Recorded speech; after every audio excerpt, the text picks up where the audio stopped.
How are you all? Alhamdulillah. Is anyone sitting here? Can you come from, please? Let's fill the gaps, inshallah. You can come forward. جزاكم الله خير. نحمده ونصلي على رسوله الكريم أما بعد فأعوذ بالله من الشيطان الرجيم بسم الله الرحمن الرحيم رب اشرح لي صدري ويسر لي أمري واحلل عقدة من لساني يفقه قولي رب زدني علما اللهم فقهنا في الدين آمين يا رب العالمين.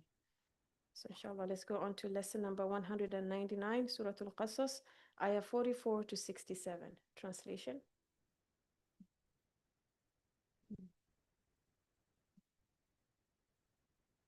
أعوذ بالله من الشيطان الرجيم بسم الله الرحمن الرحيم. Lesson number 199, Surah Al-Qasas, verses 44 to 67. Translation. Wama and not, kunta you were, bijanib al-gharbi on the western side, id when qadayna ila we conveyed to Musa al-amr the command. Wama and not kunta you were, min among ash-shahidin those present. Walakinna but indeed we, ansha'na we produced, quruna generations. Fatatawala then was prolonged, alayhim upon them. Al-umr the lifetime, wama and not kunta you were, thawiya a resident, fi among ahl people Madian of Madian, tatlu you are reciting, alayhim upon them, ayatina our verses, walakinna but indeed we, kunna we were, mursilin ones who send. Wama and not, kunta you were, bijanib on side, at-tur of the mount, id when nadayna we called, walakin but, rahmah as mercy, min from rabbik your Rabb, litunzira so that you warn, qawma a people, ma not, atahum had come to them, min nadir any warner at all, min qablik before you, la'allahum so that they يتذكرون they take heed. ولولا and if not for the fact on that تصيبهم مصيبة a calamity reaches them بما because of what قدمت أيديهم their hands sent ahead فيقولوا then they would say ربنا O our Rabb لولا أرسلت why did you not send إلينا to us رسولا a messenger فنتبع then we could follow ayatik your verses ونكون and we could be min from المؤمنين the believers فلما so when جاءهم الحق the truth came to them من عندنا from us قالوا they said لولا أوتي why was he not given مثل same as ما what أوتي Musa was given أولم يكفروا and did they not disbelieve بما in what أوتي Musa was given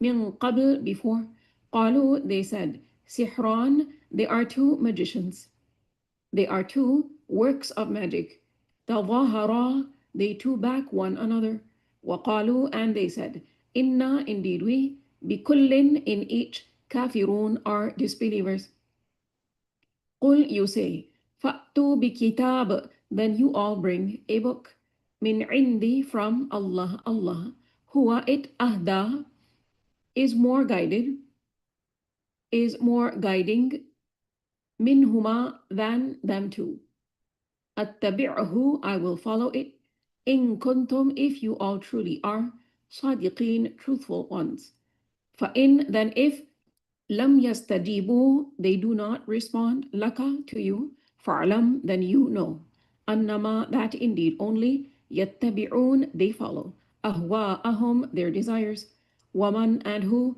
أضل is more astray ممن than who اتبع he follows هواه his desire بغير without huda any guidance min from Allah Inna indeed Allah la yahdi he does not guide القوم الظالمين, the wrongdoing people.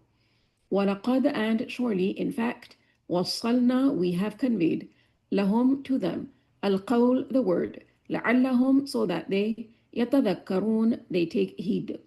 الَّذِينَ, the ones who, آتَيْنَاهُم, we gave them, الْكِتَاب, the book, مِنْ قَبْلِهِ, before it, whom they, bihi, in it, يُؤْمِنُونَ, they believe. وَإِذَا, and when يُتْلَى, it is recited, عَلَيْهِمْ, upon them, قَالُوا, they say, آمَنَّا, we have believed, bihi, in it, إِنَّهُ, indeed it, الْحَقُّ, is the truth, min, from رَبِّنَا, our Rabb, إِنَّا, indeed we, كُنَّا, we were, مِنْ قَبْلِهِ, before it, Muslimin, ones who submit. أولئك, those يؤتون, they are given, أجرهم, their reward, مرتين, 2 times, بما, because صبروا, they were patient, ويدرؤون, and they avert, بالحسنة, with the good, السيئة, the evil, ومما, and from what, رزقناهم, we provided them, ينفقون, they spend. وإذا, and when سمعوا, they hear, اللغو, the meaningless speech, أعرضوا, they turn away in aversion, عنه, from it, وقالوا, and they say, لنا, for us, أعمالنا, are our deeds, ولكم, and for you all, أعمالكم, are your deeds. Salam, may peace, عليكم, be upon you all. لا نبتغي, we do not seek, الجاهلين, the ignorant ones. Innaka, indeed you, la tahdi, you cannot guide, man, whom, ahbabata, you love. Walakin, but indeed, Allah, Allah, yahdi, he guides, man, whom, yasha, he wills. Wahuwa, and he, a'lam, is most knowledgeable, bil muhtadin, of the ones who obtain guidance. وقالوا, and they say, in, if, نتبع, we follow, al-huda, the guidance, ma'ak, along with you, نتخطف, we will be snatched, min, from أرضنا, our land, أولم نمكن, and did we not establish, lahum, for them, harama, a sacred sanctuary, amina, one that is secure, yujba, are brought, ilayhi, to it, thamarat, fruits, kulli shay, of all things, of every kind, rizqa, as provision, min ladunna, from ourselves, walakin, but indeed, aktharahum, most of them, la ya'lamun, they do not know. Wakam, and how many, ahlakna, we destroyed, min, of, qaryah, towns, batirat, it exalted over, ma'ishataha, its means of living, patilka, so those, masakinuhum, are their dwellings, lam tuskan, they were not inhabited, min ba'dihim, after them, illa, except qalila, a little. وَكُنَّا, and we are, نحن, truly we, الوارثين, are the heirs. وَمَا كَانَ رَبُّكَ, and your Rabb would never be. مُهْلِك, one who destroys. القرى, the towns. حتى, until يبعث, he sends. في, in أمها, their mother, that is major city. Rasula, a messenger. Yatlu, he recites. Alayhim, upon them. Ayatina, our verses. Wama kunna, and we would never be. Muhliki, ones who destroy. Al-Qura, the towns. Illa, except. Wa ahluha, while their people. Zalimun, are wrongdoers. Wama, and whatever utitum, you all have been given. Min shay'in, of anything. Famata', then it is enjoyment. Al-hayat dunya, of the worldly life. Wazinatuha, and its adornment. Wama, and what inda is with Allah, Allah. Khair is better. Wa abqa, and is more enduring. Afala ta'qilun, then will you all not understand? Afaman, then is who? Wa'adanahu, we promised him. Wa'adan hasana, a good promise. Fahuwa, then he. Laqihi is one who meets it. Kaman, like who? Matta'nahu, we gave him enjoyment. Mata', enjoyment, al-hayatid dunya, of the worldly life. Thumma, then huwa, he, yawm al-qiyamah, on the day of judgment. Min is from al-muhdarin, the ones who are presented.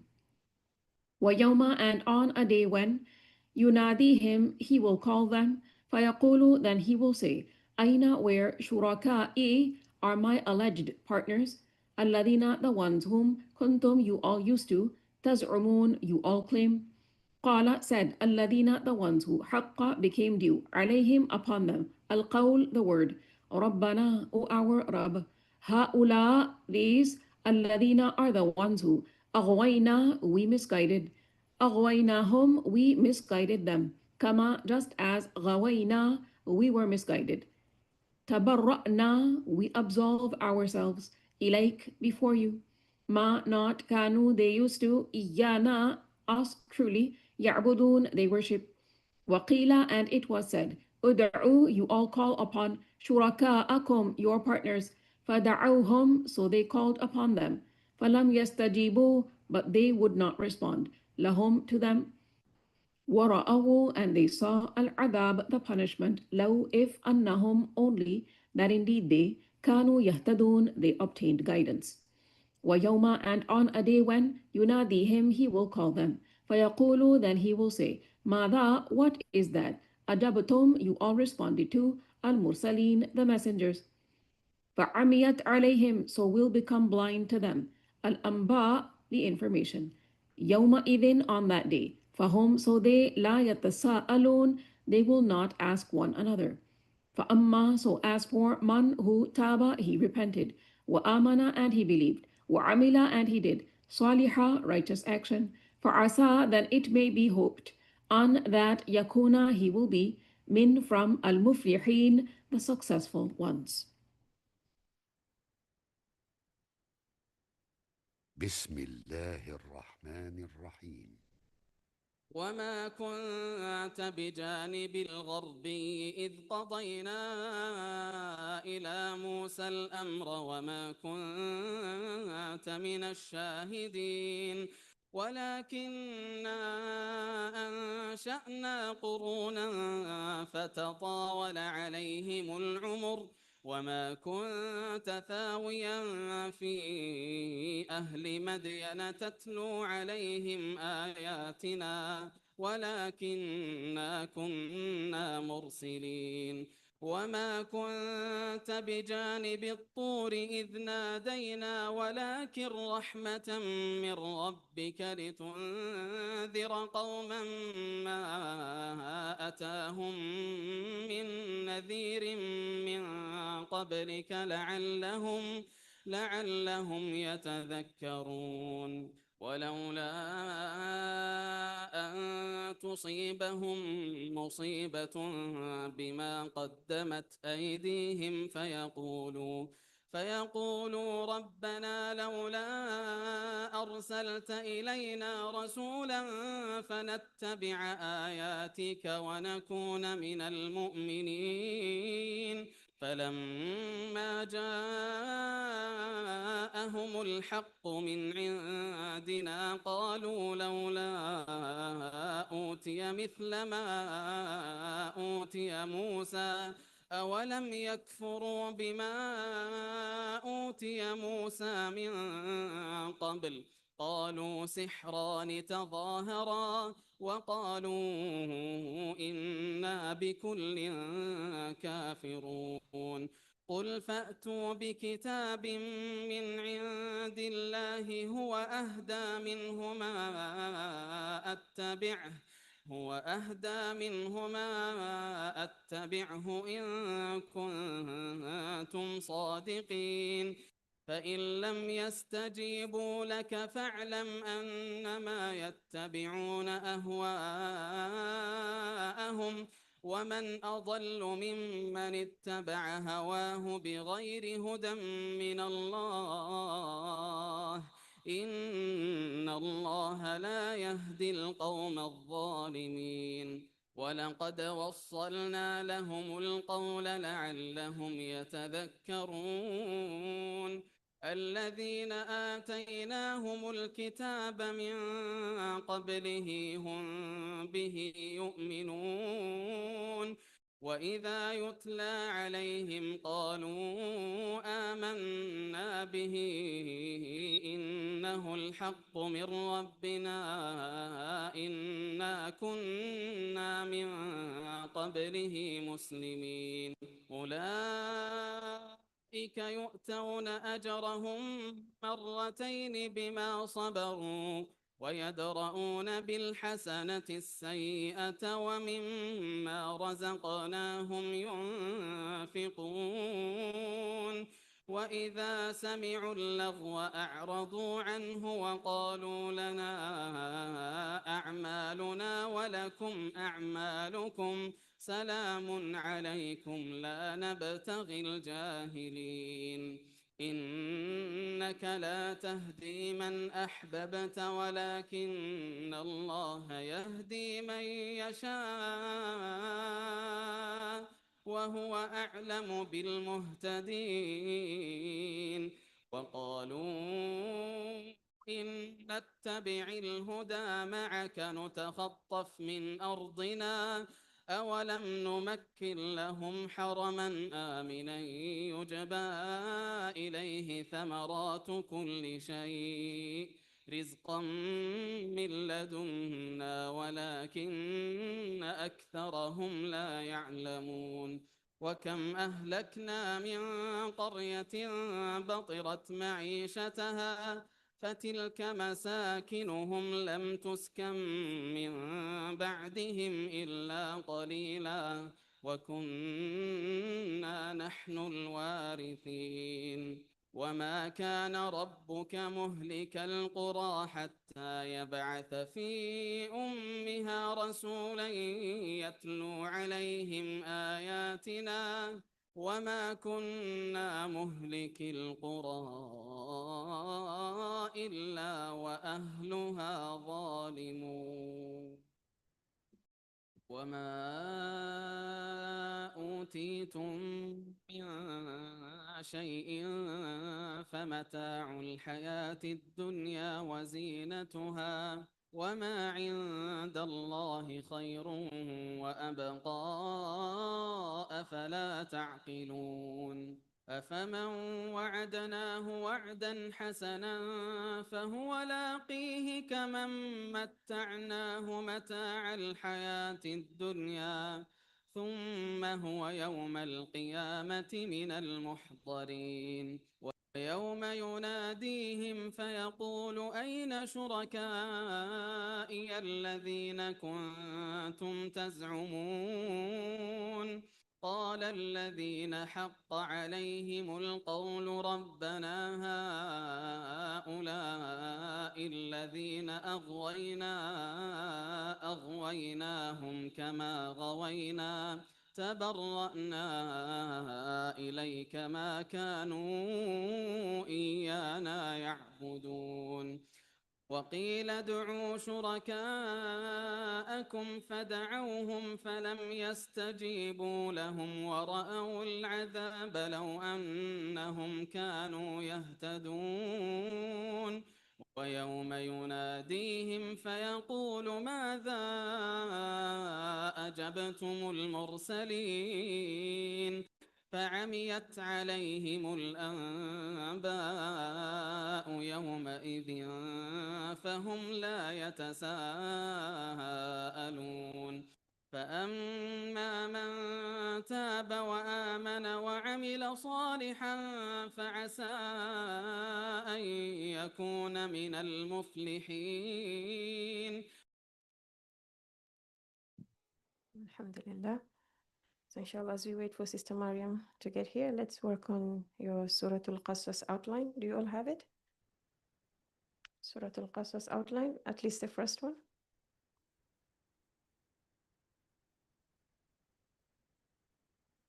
All right, so you can just fill up the lessons and the steps. Do you have one? Okay. So inshallah we'll end here. سبحانك اللهم وبحمدك نشهد أن لا إله إلا أنت نستغفرك ونتوب إليك. السلام عليكم ورحمة الله وبركاته.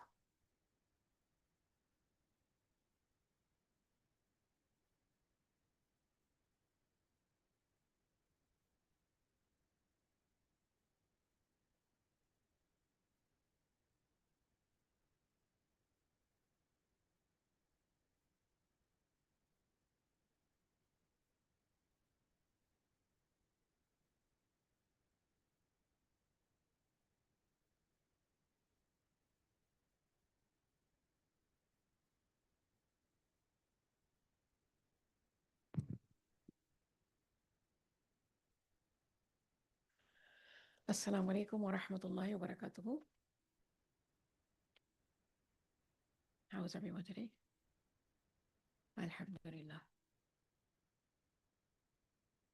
نحمده ونصلي على رسوله الكريم أما بعد فأعوذ بالله من الشيطان الرجيم بسم الله الرحمن الرحيم رب اشرح لي صدري ويسر لي أمري واحلل عقدة من لساني يفقه قولي رب زدني علما اللهم فقهنا في الدين اللهم إني أسألك علما نافعا وعملا متقبلا ورزقا طيبا اللهم انفعنا بما علمتنا وعلمنا ما ينفعنا وزدنا علما. Ameen. All right. So inshallah today we will continue with lesson number 198. Right? Surah Al-Qasas verses 22 to 43. And we will be resuming from which verse? Verse number 26. Okay. So before we do that, let's listen to the recitation from verse number 22 till verse number 25. بسم الله الرحمن الرحيم ولما توجه تلقاء مدين قال عسى ربي أن يهديني سواء السبيل ولما ورد ماء مدين وجد عليه أمة من الناس يسقون ووجد من دونهم امرأتين تذودان قال ما خطبكما قالتا لا نسقي حتى يصدر الرعاء وأبونا شيخ كبير فسقى لهما ثم تولى إلى الظل فقال رب إني لما أنزلت إلي من خير فقير فجاءته إحداهما تمشي على استحياء قالت إن أبي يدعوك ليجزيك أجر ما سقيت لنا فلما جاءه وقص عليه القصص قال لا تخف نجوت من القوم الظالمين وَلَمَّا تَوَجَّهَ تِلْقَاءَ مَدْيَنَ And when he, meaning Musa alayhi salam, directed himself toward Madian, قَالَ عَسَى رَبِّي أَن يَهْدِيَنِي سَوَاءَ السَّبِيلِ He said, perhaps my Lord will guide me to the sound way. وَلَمَّا وَرَدَ مَاءَ مَدْيَنَ And when he came to the water of Madian, وَجَدَ عَلَيْهِ أُمَّةً مِّنَ النَّاسِ يَسْقُونَ He found there a crowd of people watering their flocks. وَوَجَدَ مِن دُونِهِمْ امْرَأَتَيْنِ And he found aside from them two women, تَذُودَانِ driving back their flocks. قَالَ مَا خَطْبُكُمَا He said, what is your circumstance? قَالَتَا لَا نَسْقِي حَتَّى يُصْدِرَ الرِّعَاء They said, we do not water our flocks until the shepherds dispatch their flocks. وَأَبُونَا شَيْخٌ كَبِيرٌ And our father is an old man. فَسَقَى لَهُمَا ثُمَّ تَوَلَّى إِلَى الظِّلِّ So he watered for them, their flocks. Then he went back to the shade and said, my Lord, رَبِّي إِنِّي لِمَا أَنزَلْتَ إِلَيَّ مِنْ خَيْرٍ فَقِيرٌ Indeed, I am for whatever good you would send down to me in need. فَجَاءَتْهُ إِحْدَاهُمَا تَمْشِي عَلَى الْإِسْتِحْيَاءِ Then one of the two women came to him walking with shyness. قالت إن أبي يدعوك She said, indeed, my father invites you, ليجزيك that he may reward you أجر ما سقيت لنا for having watered for us. فلما جاءه وقص عليه القصص So when he came to him and related to him the story, meaning when Musa alayhi salam came to the father of these two girls and related to him the story, قال He said, meaning the father of these two girls, he said, لا تخف, fear not. نجوت من القوم الظالمين, you have escaped from the wrongdoing people. قالت إحداهما, one of the women, one of these two girls, said, يا أبت استأجره, O my father, hire him, employ him, in return for a wage, that he may tend to our flocks instead of us. إن خير من استأجرت القوي الأمين, indeed the best one you can hire, the best one you can employ is the strong and the trustworthy. So, قالت إحداهما, one of the women said, which one? Whichever one. Wallahu a'lam, Allah knows best which one this was. No names are mentioned, because this is not really of that much relevance. Okay, the names of these two women is not as relevant. So from the Qur'an, we learn many important lessons in terms of what is mentioned, what Allah does make mention of, what Allah does clearly identify. And we learn from the Qur'an also in terms of what Allah decides not to mention. Okay? So certain names are mentioned, certain names are not mentioned. When you look at any story that is mentioned in the Qur'an, and many stories are included within the Qur'an, certain details are mentioned and certain details are not mentioned. So there is so much to learn just from this. The extra details have been sifted out when it comes to this story also. So one of the women said, Ya abati, oh my father. Now, more important than the name of this woman is what she's saying, how she's behaving, what her priorities are. Her behavior is highlighted because that's exactly what we should be focusing on. Her behavior. That's much more important than her name. Okay? So she says, oh my father. And notice how she's addressing her father in respectful terms. This is what is to be learned. This is much more relevant. This is an important life lesson. Because think about it, this woman's mention has been preserved where? In the Qur'an.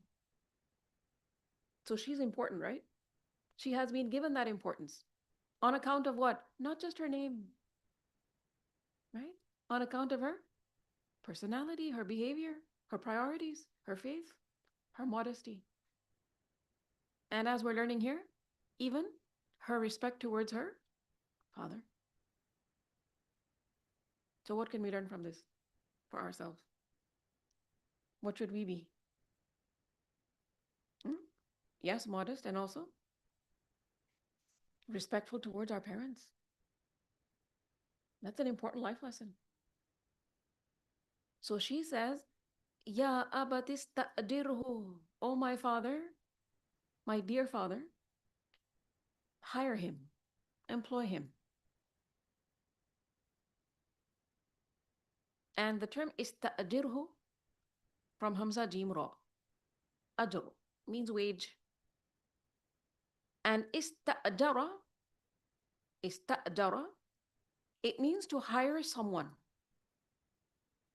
and then pay them a wage. So she says, oh my father, hire him. Inna khayra man ista'jarta al-qawiyyu al-amin. Indeed, the best one you can hire, since you are elderly and you have two daughters, the best one you can hire is the strong and the trustworthy, who can manage your work, who will be trustworthy, who will not deceive you, who will not manipulate you or your daughters. The term qawi from the root letters qaf, waw, ya, from the term quwwa, which means strength or power. And the term quwwa is used not only for physical strength, but also for mental strength. Okay? So qawi as ism sifa is used for the one who's very strong. And Amin from Hamza Mim Noon. Amin is the one who has amana. And what is amana? Trustworthiness. So Amin is one who is faithful, one who's trustworthy. So she says basically, in other words, she's saying to her father with a great amount of respect, hire him, hire Musa on account of his strength and his trustworthiness. We learn that Ibn Abbas and others, including Qatada and Muhammad ibn Ishaq also, said that when this woman said this statement, verily the best of men for you to hire is the Qawi and the Amin, her father said to her, what do you know about this matter? That he is Qawi, that he is Amin? Meaning, on what basis are you saying this? On what basis are you giving him such a high recommendation? Right? So she said to him, she said to her father, he lifted a rock which could only be lifted by 10 men. And she said, when I came back with him, because she has to escort him back to their house, right? So she says, when I came back with him, I walked ahead of him because she's leading the way, right? But he said to me, walk behind me. And if I get confused about the path that is to be taken, throw a pebble so that I will know which way to go. Now, why do you think he told her to do this? Not walk in front of him, but rather walk behind him. Why would he say that? Why would Musa alayhi salam say this? So he doesn't really have to look at her. Because if she's in front, he will have to look directly at her. So look at his modesty. Look at his haya. Look at his dignity, how dignified he is. And at this point in time, he doesn't really know that, he's going to be employed. Right? What's going to happen in the future, he doesn't know.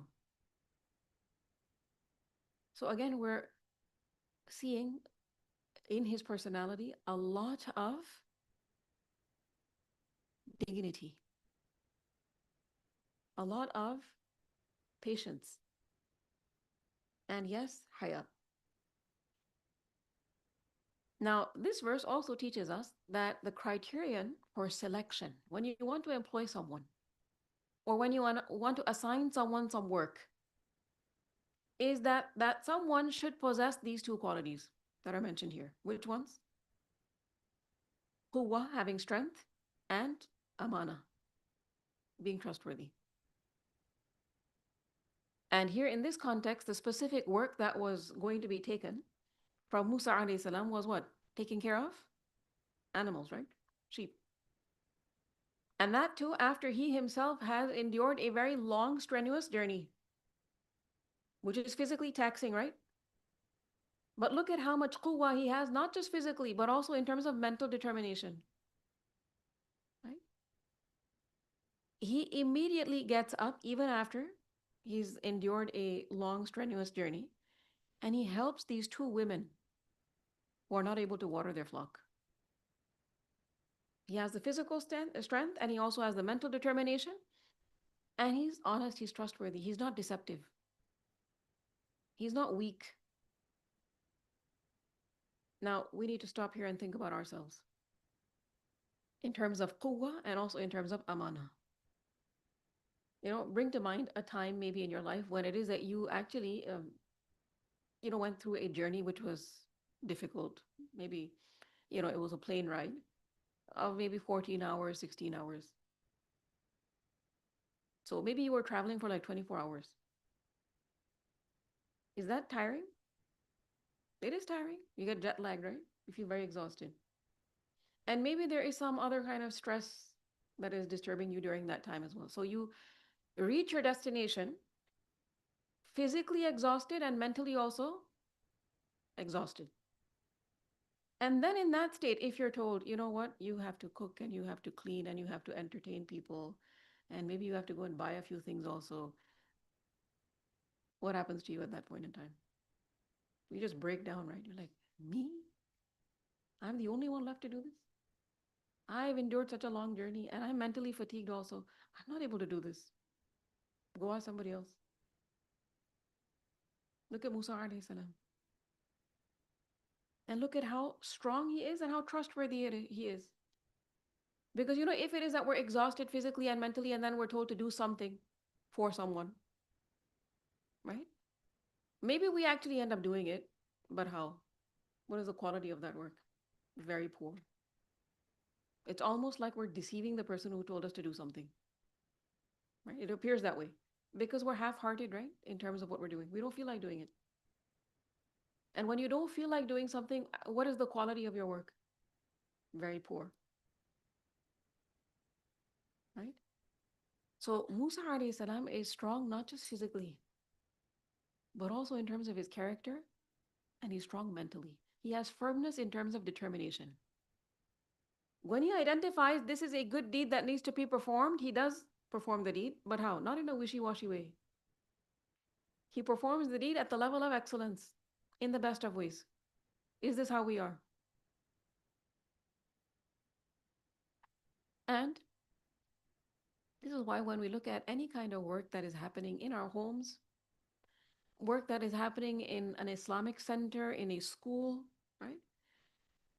Many times the work is of poor quality because of what reasons? What qualities are missing in those people who are performing that work? These two qualities at some level. Quwwa is missing or amana is missing. Sometimes one is missing, sometimes both are missing.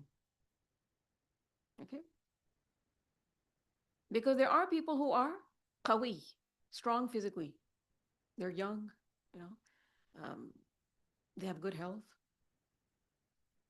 but they don't have amana. They're not trustworthy. They're deceptive. When a duty is assigned to them, because physically they have the capability of carrying out the job, they prove to be what? Treacherous. They're deceptive. And then likewise, there are people who are very righteous, very pious, very trustworthy, but they don't have skills. They're not qawi. They don't know how to do the work. That's also problematic. So both these qualities are necessary. Quwwa and amana. So let's look at this, from the perspective of students, because we're all students, right? We're studying the Qur'an. This is work, right? It's a kind of work. Now, how are we performing this work? With quwwa and with amana? Or is it that we're performing the work but without quwwa? There's amana but no quwwa. Amana meaning that, okay, you're in class on time, you leave on time, you perform your responsibilities, meaning you learn your lesson. But why are you learning it? Because you have to. No choice. Here you are, you've been enrolled in this program, somebody forced you into it, now what are you going to do? And so you're doing it, but you don't want to do it. So what's going to happen to the quality of the work? It's going to be very poor, right? So where there is quwwa, there needs to also be amana. Both are needed. Think about the Sahaba. Okay? And think about how, when you look at their work, there is so much barakah in their work. Meaning their work had such a long-lasting impact that it's benefiting even us so many years later after them. Because when they performed the tasks that they performed, the work that they were involved in, of learning this same deen that we're learning today and promoting this same deen, reciting the same Qur'an and teaching the same Qur'an, they would do what they were doing with quwwa and amana. Okay, so think about Abu Bakr. When he was nearing his death, he assigned Umar to be his Khalifa, right? To be the one who takes charge of the Muslim Ummah after him. Now, Abu Bakr did not have like a PhD in political science from like some renowned university in the world. But he did have quwwah and he did have amana. So, in light of this verse that we've just learned, he decided he will select Umar to be the Khalifa because Umar had what? Quwwah and amana. Right? And time proved this to be very true. So we see that in the 10 years in which Umar was the Khalifa, there was so much justice in the land. Islam spread far and wide. But many times, what do we observe? Many people who have quwwah, who have amana, they end up actually compromising with regards to the amana. In what sense? They hand over the leadership that they have at the moment to somebody who's just a relative. Whether that somebody has amana or not, whether that somebody has quwwah or not. And this is very problematic. Okay? But we see that when Abu Bakr made this decision to appoint Umar as the Khalifa, to nominate him, look at how beneficial this ended up being. For the Ummah in general, right? But also for Abu Bakr more specifically. Because think about everything good that Abu Bakr himself did during his lifetime, during his Khilafah. And then after him, everything good that Umar did because he was appointed by Abu Bakr. All of this goes into what? The scales of good deeds of Abu Bakr also. Because ad-dallu ala al-khayri kafa'ilihi. The one who directs towards khair is like the doer of the khair. The one who teaches somebody else to do something good is like the doer of the good himself, meaning in terms of reward. Without the reward of the actual doer of the good being reduced anyway. So keeping this in mind, how many people have we, nominated sort of in this way? How many people have we sort of recommended this way? That this person has quwwah, this person has amana, this person is fit for this particular job, this good deed.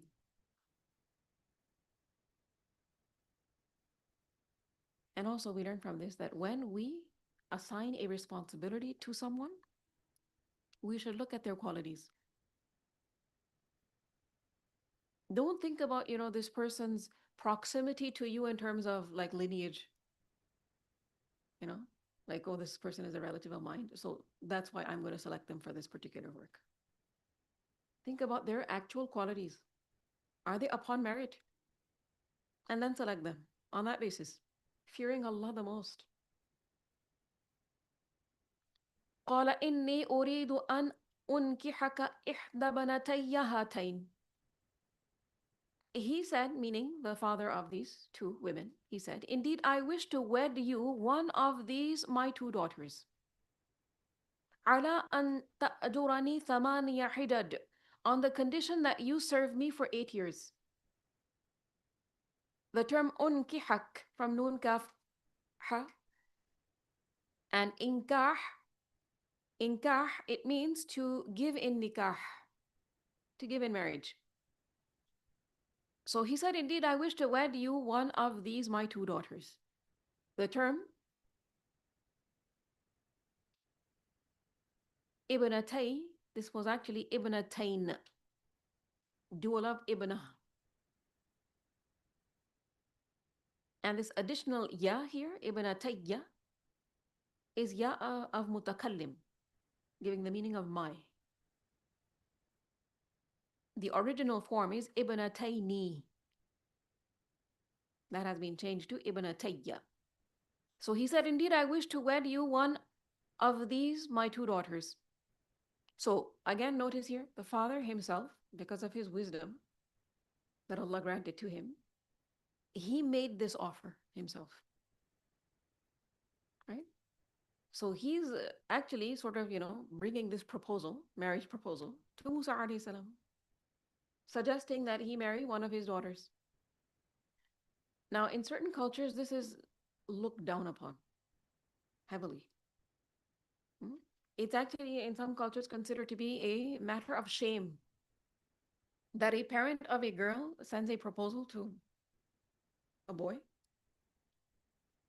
Islamically, there is nothing wrong with this. Okay? Because we do learn that Umar, radiallahu anhu, he went in the capacity of a father with the proposal of his daughter Hafsa, right? Meaning he recommended that two very famous companions consider marrying her. Of course, eventually we know that she became amongst the Ummahatul Mu'mineen.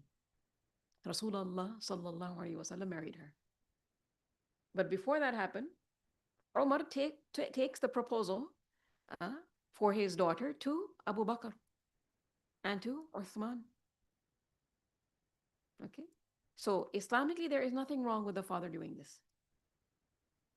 And, if the father is not there, then this could be, an older brother, it could be an uncle, right, who takes the proposal for a particular woman that he's responsible for and recommends that a particular man marry her.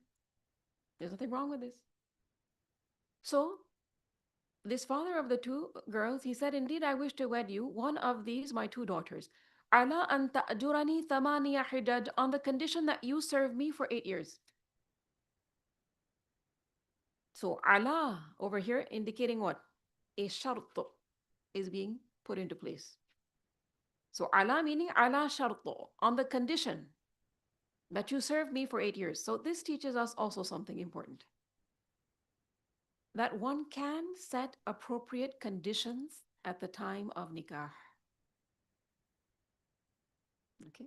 One can set appropriate conditions at the time of nikah. Now, notice I said appropriate conditions, not like inappropriate, ridiculous kinds of conditions, which go against the Islamic legislation. Appropriate conditions can be set. Because nikah is what? A contractual agreement. And when two parties are involved in any contractual agreement, our deen teaches us that there should be what? Agreement. Okay? So for example, if it is that a woman is putting into place certain conditions when it comes to the nikah, the man has to be agreeable. But if he's not agreeable, he doesn't have to go on with this nikah. He doesn't have to proceed. He could marry somebody else. But if he does agree to those conditions, then he has to abide by those conditions because this is an agreement. Okay? Now, the term ta'adurani from Hamza Jim Ra. Ajara ya'juru means to work for someone for a wage. So he's saying the condition is that you serve me. You are employed by me to take care of my flocks. For how long? For 8 years. The term hijaj, plural of hijjah. Hijjah is used for a year from ha, jim, jim. And hajjah, it means to intend towards a certain target. So, if you think about this recommendation and this placing of a specific condition in this context, this shows us the wisdom of this particular man, the father of these two girls. Because he knows that, if it is that I'm going to employ this young, strong man, and he's going to be in my house, and I have these two daughters, this won't be very appropriate. And since he identifies Musa alayhi salam as a very good man, a dignified man, he does want to hire him also. And he knows his daughters are of marriageable age. So he figures out that, there's no need to delay their marriage without any valid reason. So he's not thinking negatively, he's thinking positively. His thinking is not negative. He's not looking at Musa alayhi salam as like, who's this person who just showed up from a foreign land? Right? And remember, he's already heard his story.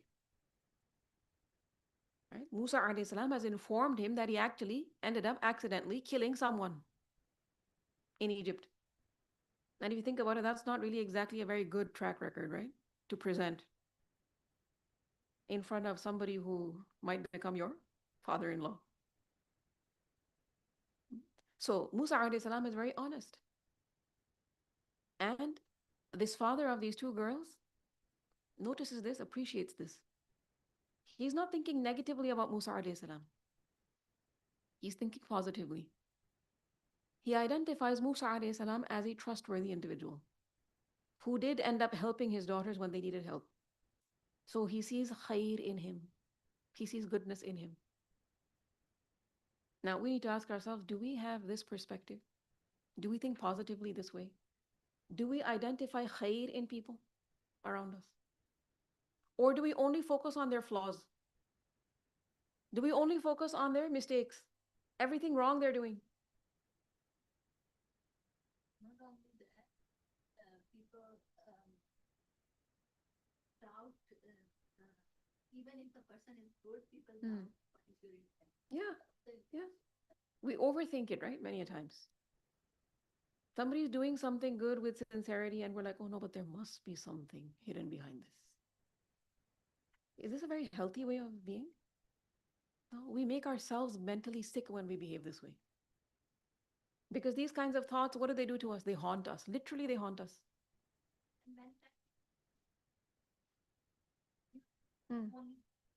Yeah, too many doubts. And many of these doubts are from shaitan. Clearly from shaitan. And because of this, many times we ruin our relationships. And when our relationships are ruined, how do we feel? Terrible. Right? So, maintaining a good supposition of Allah, first of all, is very important. But then also, secondly, maintaining a good supposition of people in general terms is very important also. So, this man, the father of these two girls, he says further, فَإِنْ أَتْمَمْتَ عَشْرًا, but if you complete 10 years, فَمِنْ عِنْدِكَ, it will be as a favor from you. And the term atmamta from tamim mim, itmam means to complete something. So if you complete 10, it will be as a favor from you. Tafaddul. If you want to give me 2 extra years, that's a favor from you upon me. Not a condition, it's up to you. So this way, he ended up keeping his son-in-law in his own house. And this is also something that shouldn't be looked down upon. Okay? There is nothing wrong with someone keeping their son-in-law with them in their own house. Because in certain cultures, this is also looked down upon. So it's expected that, a girl after marriage will move in with her in-laws. But if after marriage, a man in the capacity of a husband has to move in and stay with his in-laws, this is looked down upon. You see, it is the responsibility, the principal responsibility of the husband to provide for his wife, right? Provide shelter for her, to arrange provisions for her. But it could be that in certain situations, the son-in-law, maybe, he has to move in and live with his parents-in-law. There could be certain reasons, right? So there's nothing wrong with this. Sometimes it could be that the girl's parents are actually very elderly. And there's nobody else who can take care of them. And so the daughter has to take care of them. And so she decides to live with the parents. And the husband also then lives with her there. There's nothing wrong with this. Okay? You see, when we become too dunya focused, dunya oriented, we get negatively influenced by what people will say, what they will think, and we become overly pretentious. And we have undue expectations from other people. Okay? So here, notice how the son-in-law is being welcomed and accommodated, right, in his father-in-law's home. And they have a beautiful relationship. Very productive. Very noble. And in some cases, we know that, the biological son at times cannot live peacefully with the biological father. That also happens because of mistrust, right? So we should make it easy, upon ourselves to get along with others. This is a matter we shouldn't make overly complicated. Because can you ever claim that, you know a particular individual inside out, and now you can fully trust them permanently. It doesn't work that way. I mean, think about a parent-child relationship, what a close relationship that is. Think about a mother and think about a child. How closely the mother works with that child for years. But then does it come to a point in many cases where the mother is like, I don't know whether my child will do this or will not do this. I don't know whether my child will say this or will not say this. I don't know. But you gave birth to this child. You still don't know? Yeah, that's true. You don't know. Right? So when it comes to even the matter of marriage, because some people think, it's such an important decision when it comes to marrying somebody, you should really think through that decision. Yes, think, but don't overthink. Yes, think about it. Look for the qualities that you should be looking for in a potential spouse. Analyze this matter. Of course, do istikhara. Turn towards Allah for you know um, that guidance that you need, and do istishara. Consult with people who are relevant, who will give you good advice. But don't overthink it. Don't be like, first I have to spend like an X amount of time just getting to know this person, and when I'm fully aware of who this person is, then I will marry them. Because it never comes to a point where you fully know anybody, any person, right? And then don't people change from time to time? Don't they go through phases in their life? That happens, right? So don't delay marriages because of this reason. Thinking that, no, I have to be 100% sure in terms of who this person is, and then only I will marry them. So, of course, find out as much as you can, have conversations, discuss important issues, but then, set a reasonable deadline with regards to this matter. Beyond which, either it is a yes or it is a no. And then move on. Right? And this father of these two girls, he says, وَمَا أُرِيدُ أَنْ أَشُقَّ عَلَيْكَ, and I do not wish to put you in difficulty. The term ashukka from sheen qaf qaf. Shaq means to break or split. And shaqqa yashukku, it means to tear apart. And mashaqqa as a term is used for what? Hardship. To make somebody do something that is really tough, very difficult. So what does this mean when he says, I do not wish to put you in difficulty?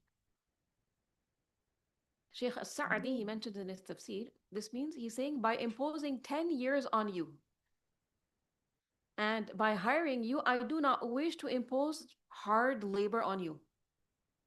Rather, I'm hiring you for easy work in which there is no hardship. Okay? So he's saying, number one, you are not obliged to accept this.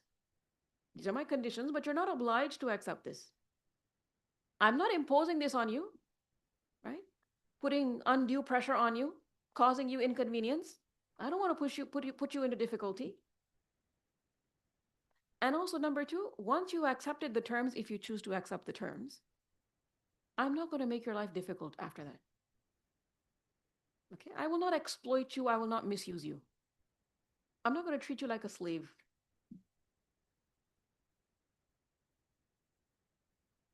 So in other words, what he's saying is that our dealings will be based on ihsan.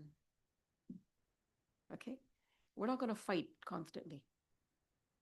We will not become a means of distress for one another. And he says, Satajiduni insha'Allahu minas salihin. You will find me, if Allah wills, from among the righteous. So you will find me if Allah wills, insha'Allah, meaning if Allah grants me tawfiq. So he's trusting whom ultimately? Allah.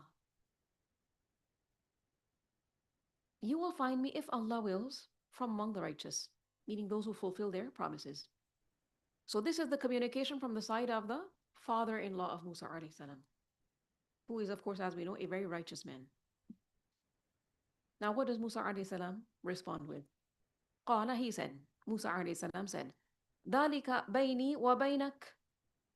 That is established between me and you. Meaning what it is that you have set as conditions, what you have suggested, that is established between me and you. Settled.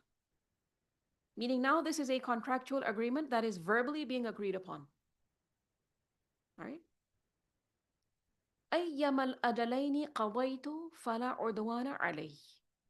Whichever of the two terms I complete, there is no injustice against me. Wallahu ala ma naqulu wakil, and Allah over what we say is witness. So he's saying, ayyamal ajalain, whichever of the two terms. Ajalain is the dual of ajal. Ajal is an appointed term. Okay? And the term ayyama is a combination of ayya and ma. Okay? Ayya is used for istifham. It gives the meaning of which. And ma is zaid, extra. It adds emphasis. So ayyama, whichever of the two terms I complete, the 8 years time period or the 10 years time period. I will see what I can do. I will do 8, and if I can, I will do more. In other words, right? That's what he's saying. So in either case, فَلَا عُدْوَانَ عَلَيْهِ, there is no injustice against me. There shall be no injustice done to me. The choice is mine. And this seems like a very fair deal. وَاللَّهُ عَلَى مَا نَقُولُ وَكِيلٌ, and Allah over what we say, you and I, we, Allah over what we say is witness. Meaning He's the one we ultimately rely upon. So the contract was agreed upon in this way. It is mentioned that Sa'id ibn Jubayr, he said, a Jewish person from the people of Hira, he asked me, which of the two terms did Musa alayhi salam fulfill? I said, I do not know until I go to the scholar of the Arabs and ask him. So I went to Ibn Abbas. Ibn Abbas was identified as the scholar of the Arabs. Okay, most familiar with tafsir. So I went to Ibn Abbas and asked him. He said he fulfilled the longer and the better of them. For when a messenger of Allah said he would do a thing, he did it. Okay. Wallahu a'lam, and Allah knows best. So here, one segment of the story of Musa alayhi salam is completed. And this is before he was granted nubuwwah. And through this, Allah teaches us many important lessons. One important lesson is that in order to be chosen for noble work, work that is pleasing in the sight of Allah, work that is a means of elevation of ranks in the hereafter, a certain kind of character must be developed. Certain qualities have to be adopted. You see, because there are many people who want to be chosen for very, very good work, noble work. But then they don't inculcate certain important characteristics within themselves. So again, in these verses, the background of Musa alayhi salam is made mention of. He grew up, first of all, in the palace of Fir'aun. And this enabled him to actually gather first-hand knowledge of how things worked in Fir'aun's kingdom. Okay? Because keep in mind, later on, he was going to be sent to Fir'aun as a messenger. So we learn from this that if it is that you are to go somewhere to give da'wah in any capacity, you should have some idea of where you're going, who you're going to, what you should be speaking to them about. Who are you addressing? So after spending 30 years in Egypt, then Musa alayhi salam is taken to Madian. Okay? And there is much wisdom in this also. Allah wanted to teach him something which he could not have learned in Egypt. And in Egypt, he was living in the palace of Fir'aun, very different lifestyle. But when he comes to Madian, he's employed as what? A shepherd. Rasulullah sallallahu alaihi wasallam, he said, Allah has not sent a prophet except that he was a shepherd. And so the Sahaba, they said, and you, meaning also you. So Rasulullah sallallahu alaihi wasallam said, yes, I used to herd sheep with compensation from the people of Makkah. Meaning at a certain point in time, I was employed as a shepherd as well. So Allah has trained all of his prophets by going through this line of work. And in the Egyptian context, who would have allowed Musa alayhi salam to take care of sheep? He was treated like royalty in the palace of Fir'aun. But Allah took him out of that comfort zone, brought him to Madian to prepare him for the next stage in his life. And that next stage in his life was going to revolve around what? Something very important. Bringing an enslaved nation that is going through moral decline, the Bani Israel, to bring them out from that lowliness towards what? Greater heights. To teach them about their deen. And what had happened to the Bani Israel? Because they had been enslaved for so many years in Egypt, they faced a moral decline. And wherever there is a moral decline this way, there is lack of unity between people. Okay? And when akhlaq is improved, there's more unity. So think about again the man from the Bani Israel, who summoned Musa alayhi salam for help in Egypt, right? Against the Coptic man that he was fighting against. Think about his moral decline. So Musa alayhi salam was going to be sent back to these people, the Bani Israel, to guide them. That wasn't going to be an easy task. So he's being prepared in Madian. Through what kind of work? Taking care of sheep. All right? So guiding people and bringing them towards the straight path is generally very difficult, generally speaking. But the responsibility of prophethood is the most difficult responsibility. You see, when it comes to any kind of work that any human being can ever do, the work of prophethood is at the top. There's no other work that is more noble than this work. But that doesn't mean it's easy. In fact, this work is very difficult. Okay? So in preparation for that work, Musa alayhi salam was brought to Madian. And we learned that on one occasion, Rasulullah sallallahu alaihi wasallam, he was quite distressed about something. And then he said, may Allah have mercy on Musa. May Allah have mercy on Musa alayhi salam. He was annoyed with much worse than this, yet he remained patient. So, see, in our context right now, we're learning about Musa alayhi salam and this phase in his life. If right now in your life you're thinking, why am I in this situation? Why me? Why am I being made to do this work?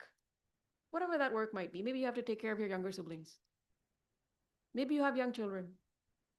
And this places upon you some strain. Or it could be, it's not somebody old, not somebody young you have to take care of, it's somebody old. And when people become very old, what happens? They become childlike. And then you're sitting there wondering, how long will I have to take care of this person who doesn't want to take care of themselves? Don't think negatively. Take all negative thoughts out of your mind. And think positively. Allah is preparing you for something good. This is your opportunity to learn what you couldn't learn elsewhere. And learn what you have to learn well right now. Make the most of it. And be positive. Because Allah selects people for His noble work on the basis of what He knows is within them. What He knows is within them. Right? Like what? Selflessly taking care of others who cannot take care of themselves. Whether those are sheep, or they are young children, or they are elderly people. Never look down upon these kinds of opportunities. These are opportunities for growth in the sight of Allah. Take that annoyance away from your heart. And every time you get a chance to help somebody who's not really so equipped to help themselves, make this dua that Musa alayhi salam made. Rabbi inni lima anzalta ilayya min khairin faqir. Because when he helped those two women who couldn't really help themselves in that context, he didn't know what was going to come later on in the future for him. But so much khair came. Khair upon khair upon khair came. Right? And also, again, when you think about the Bani Israel as a nation, not at all an easy nation to deal with. Just think about the incident of the cow. They were told simply, Musa alayhi salam told them, slaughter a cow. And they made a big deal about this. Which cow? How should it be? This question, that question. It's not an easy nation. So decision-making power had actually departed from them. And on another occasion, when they were told to fight the tyrants and enter the land, what did they say? فَاذْهَبْ أَنْتَ وَرَبُّكَ فَقَاتِلَا إِنَّا هَاهُنَا قَاعِدُونَ.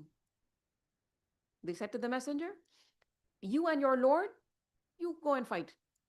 We're going to stay right here. Extremely selfish. This is mentioned in Surah Al-Ma'idah, verse 24. So Musa alayhi salam was brought to Madian so that he would go through the hardships of, looking after the sheep and receive this training so that when he goes back and handles the Bani Israel, he's better equipped. Okay. So again, when it comes to, all the prophets being given this particular task of taking care of livestock, being shepherds. Being a shepherd teaches many important lessons. Number one, the lesson of responsibility. The shepherd has to make sure the sheep remain safe. Because the shepherd, especially if he's employed by somebody who owns the sheep, the shepherd cannot go back to the owner of the sheep and say, oh, I'm sorry, I was kind of like tired, I went to sleep and I don't know what happened to the sheep. One or two are missing. The shepherd cannot say that because then he's going to be considered to be very irresponsible. So being a shepherd teaches what? Number one, responsibility. And number two, patience. Because when it comes to, moving animals from one place to another place, you cannot just tell animals that, you cannot talk to them and be like, hurry up, guys, we have to go from this place to the next place. Because even if you were to say that, they don't know what you've said. So you have to be patient in handling the animals, right? You have to be merciful also. You have to be kind. And in particular, when it comes to sheep, they're relatively more, delicate in comparison to like camels. So you cannot like beat them continuously to get them to move. And then also being a shepherd teaches humility as well. It teaches responsibility, it teaches patience, it also teaches humility. Because shepherds have to live simple lives. Because imagine if a shepherd is taking out the flock, at the time of sunrise maybe, and then bringing the sheep back in at the time of sunset. Is he going to be carrying like lots and lots of belongings with him? He has to be light. So his life is going to be simple.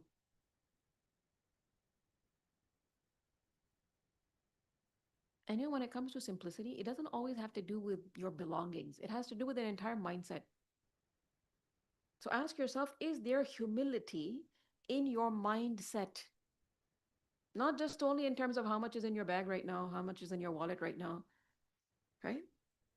In terms of your mindset, do you, kind of think of yourself less and think of others more? Because, sometimes people think humility has to do with thinking less of yourself.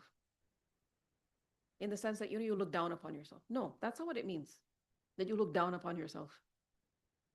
Humility means you think of yourself less. You think of others more. There's a big difference. So being a shepherd teaches humility because the shepherd has to look out for the sheep, the flock. And so this shepherd will live a simple life. Just like, when we all know that from experience, when you see like a mother, especially a young mother, trying to handle like a child, right? So at times you will observe it's very nice to observe this sometimes. The mother will forget about herself completely. You may have observed, like, in the winter season, mothers putting on jackets and mittens and everything for their own children and forgetting their own jackets. And deciding to walk out of the door and then they realize, oh, I didn't put my own on. Because they were involved in what? Hands-on, taking care of the children. Right? So what ends up happening? A woman who used to think about herself a lot, about her looks, about her clothes, are her socks matching, are her, is her bag matching, her shoes, etc. Now she nothing matches. But for the children, lots matches. Right? So being a shepherd teaches what? Humility. And also bravery. It makes a person brave. Because a shepherd has to protect the flock. And if there is some danger coming towards the flock, who's going to brave it? Who's going to stand up first to deal with that danger? The shepherd. And then besides this, a person learns a lot through traveling itself. A shepherd actually travels, right, with the flock. Imam al-Shafi'i, he said he would recommend travel. Because in traveling, there are 5 benefits. Relief of adversity, and earning of livelihood, and knowledge, and etiquettes, and noble companionship. Okay, so if you think about this list, number 1, relief of adversity, meaning sadness departs because there's a change of scenery, right? Change of environment. Even if it is that you're not leaving the city entirely, you're just leaving your home and coming to the class, for example. That itself is a cure for sadness. Change of environment. Okay. Then also earning of livelihood. And then also knowledge and etiquettes. You learn a lot from other people when you observe them, when you sit with them. Right? And in particular, when it comes to noble companionship. For many people, when they live in a certain part of the world where maybe, people don't really follow a very strict discipline when it comes to, making lines, for example, or driving responsibly and staying within the lane while they're driving. And that's what they become accustomed to. Then they leave that land and they come to a different land, right? And then in that land, what's happening? You have to follow the traffic laws. If you're driving a car, you better be in the lane. So what happens? They pick it all up. They learn it. They learn to stop at a stop sign. They patiently wait when the traffic light is red. They're not honking. But in other lands, they're honking. Right? And this is why Hajj itself, if you think about it, is a life-changing experience for the same reason. That's a journey, right? A very special journey. And that itself also, if you think about it, is a relief from adversity for many. It is also for some a means of securing livelihood. And also a means of gaining knowledge. And also adopting noble companionship. Now, just imagine if Musa alayhi salam was given nubuwah after just 30 years in Egypt, right? And then he went with the Bani Israel to the desert, taking them out from enslavement without this training that he received in Madian. It would have been really difficult, right? So for one's tarbiyah, knowledge alone is not enough. One must accept challenges and difficulties and hardships. So knowledge is one thing, experience is another. Okay? Now even think about, again, in our capacity as students. It's one thing to just read a book and learn and gain knowledge. That's important. That has its own place. But to leave your comfort zone and to sit in a classroom and be attentive and take notes and make eye contact with the teacher, that has its own place. That has its own relevance. Otherwise, there's so much we can have, access to easily in our homes, on YouTube, for example, through online learning. And in that case, we wouldn't even have to step out of the house. We could even just roam around in our pajamas, right? And maybe eat a little bit here and sleep a little bit there and, be logged into some online class. But in terms of quality, is that the same as actually getting out of your comfort zone, disciplining your routine, and coming into a classroom and sitting and listening and remaining engaged? So within the Muslim Ummah, remember, always there has been a lot of virtue associated with the rihla fi talab al-ilm. What is rihla fi talab al-ilm? Traveling in pursuit of knowledge.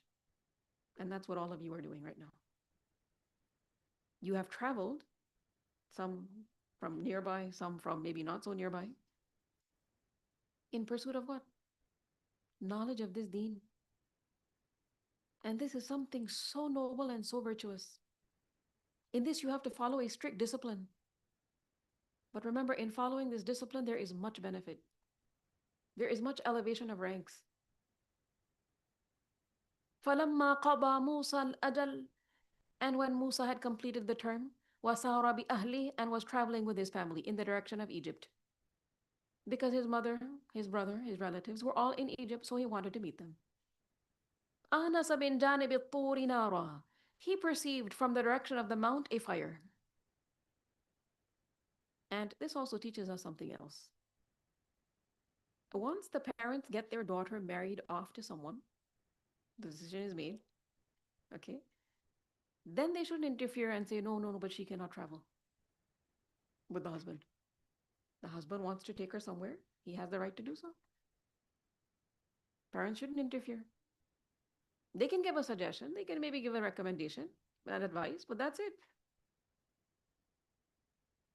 So when Musa had completed the term and was traveling with his family, his ahl here means his wife. He, meaning Musa alayhi salam, perceived from the direction of the mount a fire. Anasa from Hamza Nun Sin. Anasa means to sense something. So he perceived from the direction of the mount, which mount? Mount Tur. A fire. So what happened? قَالَ لِأَهْلِهِ, he said to his family. Ahl again referring to whom? His wife. He said to her, Kuthu. He said to her, stay here. And the plural is used here because Kuthu is plural. Plural is used here, why? Because he is addressing his wife with a lot of respect.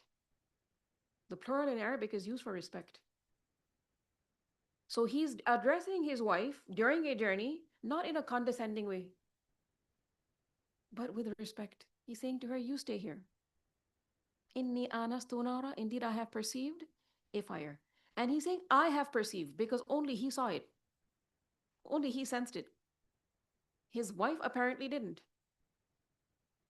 لَعَلِّي آتِيكُم مِّنْهَا بِخَبَرٍ, perhaps I will bring you from there some information as to where we should go, which direction we should pursue. أَوْ جَذْوَةٍ مِّنَ النَّارِ, or burning wood from the fire. Jadwa from Jim, the waw, is used for such a burning coal whose flame is extinguished, but it's still burning from inside. So it is a source of warmth. لَعَلَّكُمْ تَصْطَلُونَ, that you may warm yourselves. The term tasfalun from Sad Lam Ya.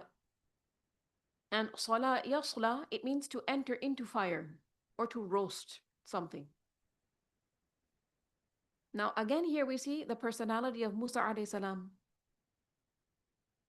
Each and every moment that we're being informed of here in his story, we find him thinking about benefiting others. Whether this is people outside of his family or people within his family. Many times people are very kind to those who are outside their families. But within the family, not kind at all. So it could be that a husband is very kind to people at work. If they're unwell, he will inquire about them, he will talk to them, he will message them. But his own wife, she's very sick, he doesn't care. So here we see that Musa alayhi salam helped the two women. And then here we see that when one of these women is now his wife, he's still respectful towards her, he's still helpful. And we learn from this that also a man is to take care of his family while traveling. It is also said that Musa alayhi salam missed his family, his relatives in Egypt. And so he made a resolve to visit them without Fir'aun and his people finding out. So he gathered up his family and his flock, which his father-in-law had given to him, and he set out on a cold, dark, rainy night. And then they stopped to camp, and whenever he tried to start a fire, he couldn't succeed. He wasn't able to. And he was surprised by this. And while he was in that state, he sensed a fire in the direction of Mount Tur.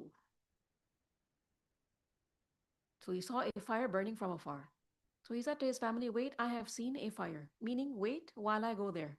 Perhaps I may bring you from there some information. And this was because perhaps they didn't really know which direction to go in. Or a burning firebrand that you may warm yourselves and be relieved from the cold. And then what happened? فَلَمَّا أَتَاهَا نُودِيَ مِنْ شَاطِئِ الْوَادِ الْأَيْمَنِ. But when he came to it, meaning to the fire, he was called from the right side of the valley in a blessed spot. فِي الْبُقُعَةِ الْمُبَارَكَةِ مِنَ الشَّجَرَةِ. So he was called from the right side of the valley in a blessed spot from the tree. أَن يَا مُوسَى, O Musa, إِنِّي أَنَا اللَّهِ. Indeed, I am Allah, Rabbul Alameen, Lord of the worlds. So think about this unique conversation.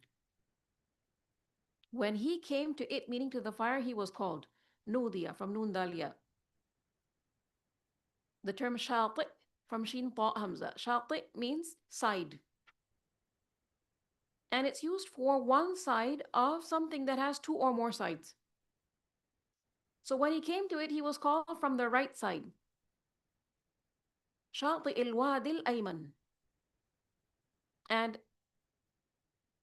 this can be actually understood two ways. One is that this means al-Wadi al-Ayman. Okay, Wad, it means valley. Okay, so al-Wadi al-Ayman, right side valley. So he was called from the side of the valley on the right side.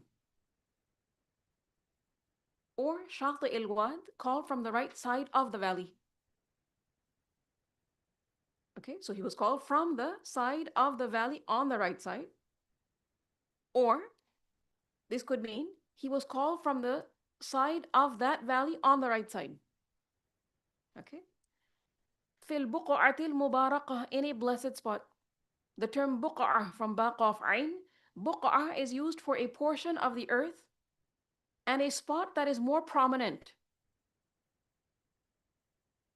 So we all know that in Medina, there is a place known as Jannatul Baqir. Okay, so Baqir from the same root letters, baqaf ayn. It's a graveyard, right? Close to Masjid al-Nabawi. And so Baqir gives the meaning of wide, spacious land. Right? So when he came to it, he was called from the right side of the valley in a blessed spot, mina shajara, from the tree. So the voice was coming from the tree that was located in Buq'a, that is Mubarakah, which was in Shati al-Wadi al-Ayman. So he was called from the tree in the blessed spot in the right side of the valley, or the valley on the right. And why is this location identified as being Mubarakah? Because of what was happening there. Because Musa alayhi salam was hearing Allah's speech. And this is the biggest honor a human being can receive. And how was this speech? We learn, for example, in Surah Taha, verse 12, that Allah said to him, Inni ana rabbuk fakhla'na alayk, innaka bilwadi al-muqaddasi tuwa. Indeed, I am your Lord, so remove your sandals. Indeed, you are in the sacred valley of Tuwa. And here we learn in this verse that Allah mentions that he said to him, when he addressed him, Ay ya Musa, O Musa, inni an Allah. Indeed, I, meaning the one that you're hearing, am Allah, Rabbul Alameen, Lord of the worlds. The one who's addressing you, speaking to you, is Rabbul Alameen. And again, this is the most unique conversation. You see, normally people speak to people. Some people claim they speak to jinn. Some people claim they can train, like animals, like birds, and somehow talk to them also. But this great honor of Allah speaking to a human being was given to Musa alayhi salam, and it was also given to Rasulullah sallallahu alayhi wasallam. Then also, secondly, we learn here Musa alayhi salam losing his way when he's trying to go from Madian to Egypt. This was part of Allah's plan. Because in Surah Taha, verse 40, we learn, ثُمَّ جِئْتَ عَلَى قَدَرٍ يَا مُوسَى. Then you came here at the decreed time, O Musa. None of this was accidental. And Shaykh As-Sa'di, he mentions in his tafsir Thus Allah informed him of his divinity and lordship, which must have been followed by the command to worship him alone and devote himself to him alone, as is clearly mentioned elsewhere, meaning in verse 14 of Surah Taha, Innani ana Allahu la ilaha illa ana fa'budani wa aqimis salata li dhikri. So specific commands were given to Musa alayhi salam at this time. So yes, this is the most unique conversation. And from this interaction, from this conversation also, there are many important lessons to learn. Okay? And inshallah, before we proceed, let's listen to the recitation of these verses, inshallah. بسم الله الرحمن الرحيم قالت إحداهما يا أبت استأجره إن خير من استأجرت القوي الأمين قال إني أريد أن أنكحك إحدى ابنتي هاتين على أن تأجرني 8 حجج فإن أتممت 10 فمن عندك وما أريد أن أشق عليك ستجدني إن شاء الله من الصالحين قال ذلك بيني وبينك أيما الأجلين قضيت فلا عدوان علي والله على ما نقول وكيل فلما قضى موسى الأجل وسار بأهله آنس من جانب الطور نارا قال لأهلهم كثوا إني آنست نارا لعلي آتيكم منها بخبر أو جذوة من النار لعلكم تصطلون فلما أتاها نودي من شاطئ الوادي الأيمن في البقعة المباركة من الشجرة أي يا موسى إني أنا الله رب العالمين. Okay, so take a few seconds to discuss what you've learned. Inshallah, we'll hear a few reflections from you before we move on.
Okay, what did you discuss?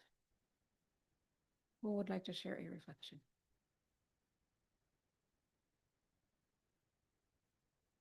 What did you learn? Yes, let's pass the mic back.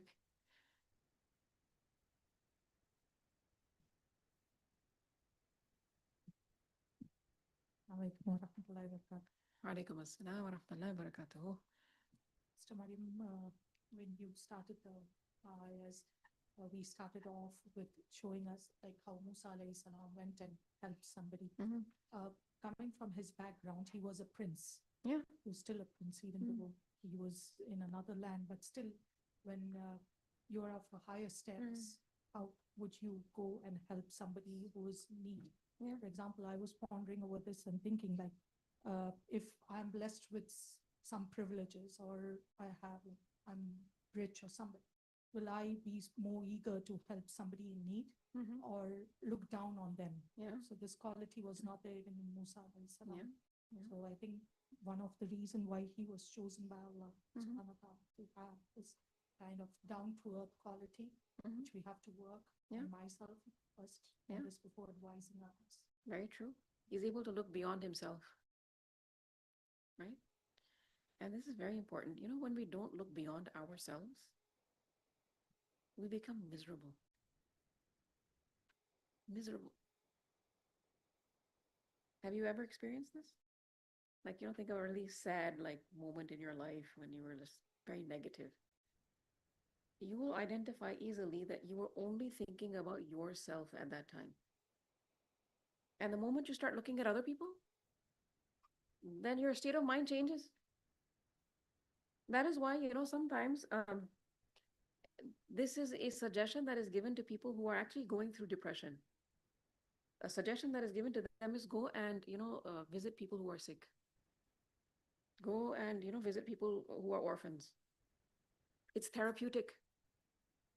Not that you should only visit them because you want to feel better. You should visit them because, you know, you should want to help them selflessly. But it does a lot more for you than you think. It changes your paradigm.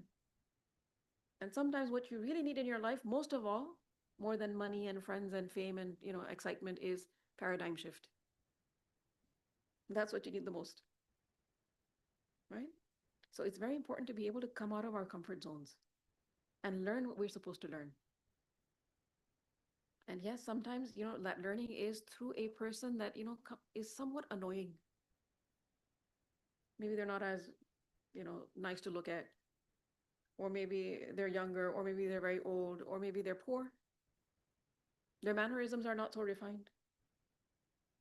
So we shouldn't be like, you know, why is this person in my life? Why am I stuck with this individual? Learn through this individual what you couldn't learn elsewhere, and make the most of it. And be grateful, be humble, right? Okay, what else? Yes, Mariam. So in the summer break, we went to visit one of my family friends, and we stayed with them for 4 nights. And my friend, she's like about my age, and seeing her reminded me a lot of lessons where Musa alayhi salam, was helping these 2 women out despite being so busy, because my friend, she's in college, she was doing summer classes, and despite that, she was like, "Oh, come over." So we went over to visit them in America. And we were staying with them, and she had summer classes. She was also teaching Qur'an classes in the morning. Her mom, which is my mom's friend, every day at 7 a.m. she'd be up tutoring these 2 girls Qur'an class for free because their parents couldn't afford it. And so she'd be 7 to 9 a.m. she'd be teaching, and at 9 a.m. she'd make breakfast for our house is 5 people. She has 6 brothers. Yeah. So Allahumma barik. And then after that, like she started a business. So she was also, working on her business on the side. And then at the same time, she was like taking me different places throughout the days. And those 4 days were so busy for her. But she didn't complain once. Every single day, after every single meal, she'd do the dishes with her mom. And they wouldn't let me and my mom help out.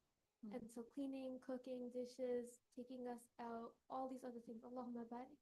And so I think for me, like seeing that, I was really inspired. I was like, you can never make an excuse that I'm too busy, this, that, and everything. And also her mother-in-law was living with her.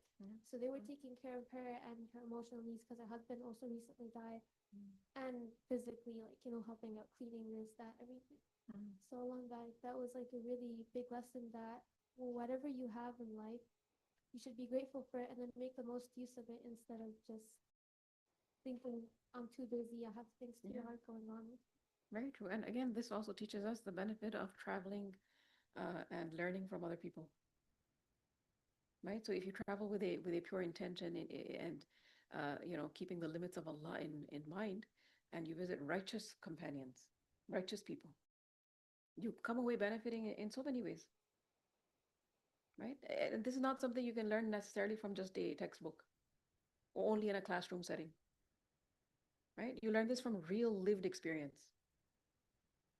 And then you try to emulate that good example, because when you have a good experience, like you went to somebody's home and they treated you this way, and you felt good about this, you want to do the same, right?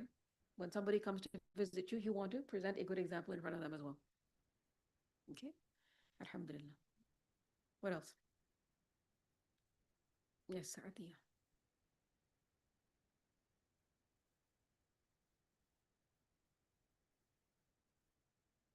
Over the summer break, I was listening to a lecture where the Sheikh was talking about what it means to live like a happy life. And before he's going into like the series, he was defining what is happiness according to like a Western theology compared to Islamic, like what we learn in the Qur'an. And he mentioned that like people like Aristotle and stuff, they like the main point of like what they're writing was that you just have to live a virtuous life and you'll be happy. But their practice standard of a virtuous life was very flawed because they didn't believe in God. So for us, Allah subhanahu wa ta'ala, like he tells us exactly like throughout the Quran how to live a virtuous life.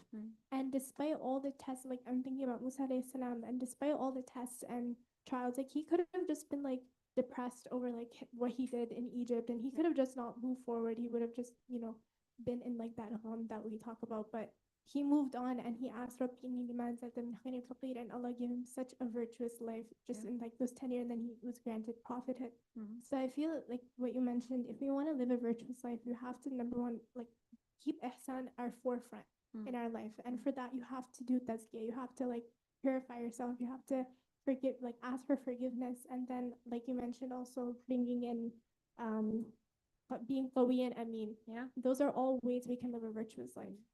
And you know what I was thinking about when, again, we learn about Musa alayhi salam's arrival in Madian. So, he had like a not so good experience in Egypt before he left Egypt with that man from the Bani Israel who was from his own nation, right? But he's good, right? He's a good human being. And he reaches Madian and Allah connects him with good human beings. Although in that land of Madian, there are some not so good human beings also. Right? So if it is that we are sincere, if it is that we are genuine, if we are of the Salihin, Allah connects our lives with the Salihin. But to have righteous companions, you have to be righteous. Right? So, think about any relationship, parent-child or husband-wife. It's one thing for you to, just only look at your husband and be like, why isn't he as righteous as I want him to be? Or he should be. You could think that way if you wanted. Another way to think about it is that, am I a righteous wife? Am I really very righteous? Or do I need to improve this? Be righteous, and I ask for Allah for a righteous companion. It's one thing for you as a parent, for example, to be like, I want my children to be very righteous. That's a good thing. But are you righteous? Are you presenting the best role model in front of them? It's good to ask for, righteousness to be preserved in your children, but you be righteous as well. You be righteous as well. And also another thing, when it comes to Musa alayhi salam having to leave Egypt, and he's leaving, of course, also his own family, like his mother, who's a believing woman. Was it going to be easy for him? And think of the circumstances in which he's leaving. There's no cell phones. He's not like giving an update to his mother about where he is. She cannot track him on some app. None of that is happening. So think about, not just the physical turmoil, but the emotional turmoil also that's involved in this. And Musa alayhi salam stays away for not like small portion of time, 10 years. Right? And think about his mother. He's going to be reunited with her eventually also, because, that was one of the promises that Allah made with her when she put the baby, Musa, into the basket and put the basket into the river, that he's going to be returned to her as a messenger. But did this happen overnight? No, there were many, many difficult stages that were crossed. Many of them before it happened. And this is in the case of the best of people. The Anbiya are the best of people. So when you and I, make certain sacrifices, make certain investments, and we take the pain and then we want the gain, but the gain takes some time to come. Should we give up? No. Okay, so maybe you made with a lot of sincerity because you learned this dua just, a day ago. Rabbi inni lima anzalta ilayya min khairin faqir. And maybe you're not married. Maybe you don't have a job. You're looking for both. And still today, next day, you don't have both of those things. You still don't have a spouse. You still don't have a job. Should you give up? No. Be convinced about Allah's promises. And continue to ask Him, Rabbi inni lima anzalta ilayya min khairin faqir. Our duty is to call upon Allah at the human level with good supposition. And Allah is Al-Mujib, the one who responds in the best of ways at the divine level. We can never make a comparison between the human level and the divine level, right? There's a huge difference. Allah responds at the divine level. So He knows best when it is time for you to receive what it is that you really want to receive. Be patient. Okay? All right, we have some online students as well. Go ahead, Fatuma.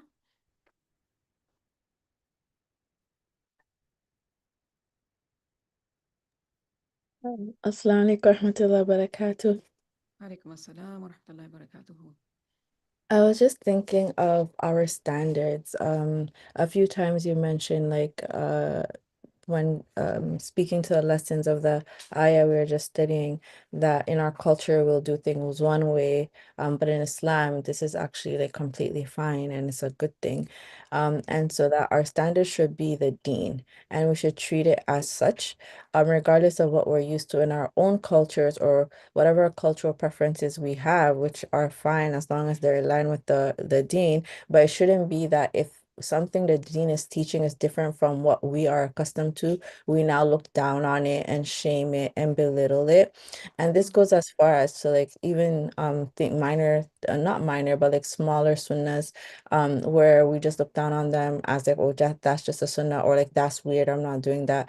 Or like even like legislation or things that are halal, like marrying your cousin. Oh, I'll never do that. That's gross. Like, subhanAllah, like Muslims, we're saying these type of things and mocking at the deen of Allah because what we know is different and is a little different and kind of preferring what we know to like what is divinely taught. So I think it's important for us to kind of just check ourselves, and really think of like the type of mentality we have and how we look at different things in our deen and how many things do we, whether we say it out loud or not, question or look down upon that are actually like allowed and permissible or even encouraged in Islam. Yeah, very true.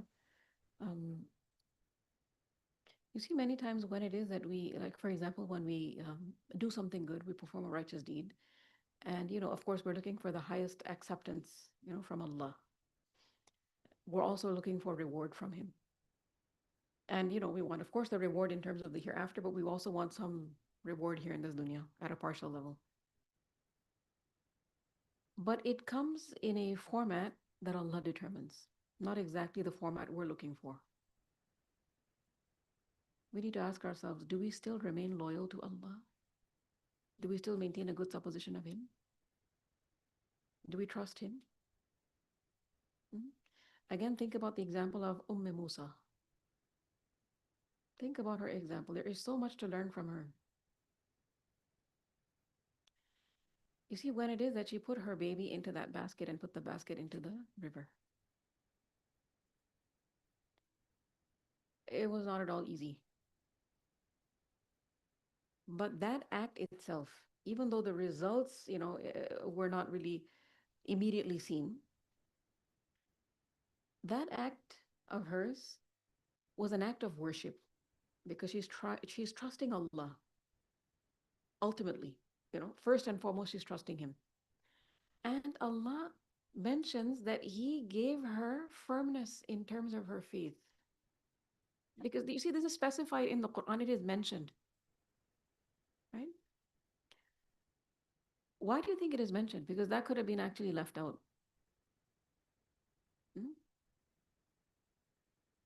It's mentioned because this strengthening of faith is itself, if you think about it, a huge, huge, huge blessing in this world. this strengthening of faith in testing times is a huge blessing. Sometimes we underestimate the importance of this. So, in terms of whichever test it is that you might be going through, if you find yourself turning to Allah again and again and again and again, remember this is Allah's mercy upon you, that you're turning to Him again and again and again. Okay, you turn to Him sometimes with tears, but you're turning to Him, right? That's His mercy upon you. You could have been turning away from Him also with tears or without them. You could have been turning to some other person, some other being, or some substance, because people sometimes for relief, they will get involved in substance abuse, drugs, for example. It's Allah's mercy upon a human being when it is that in a testing time, they're granted tawfiq to turn to Him. You see, that itself is relief in the bigger picture. In a testing time, a human being is looking for relief, right? And that person is given tawfiq by Allah to turn to Him. That is relief. That is relief. But many times we don't look at it that way, right? We're looking for relief in a specific format.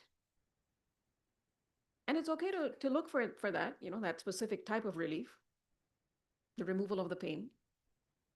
But don't underestimate the significance of that other kind of relief which is coming to you in the form of your faith remaining intact and in fact becoming stronger and you turning again to Allah. That is relief. Look at it as relief and you'll start feeling better. Again, think about Rabbi inni lima anzalta ilayya min khairin faqir. Lima anzalta ilayya. We learned about how, this has a very beautiful meaning also in the sense that what he's saying when he makes this dua, Musa alayhi salam, is that because of all the favors you have bestowed upon me, my Rabb, I'm faqir in front of you. Here I am again. I'm asking again and again and again and again. Right? Yes, go ahead. Yeah.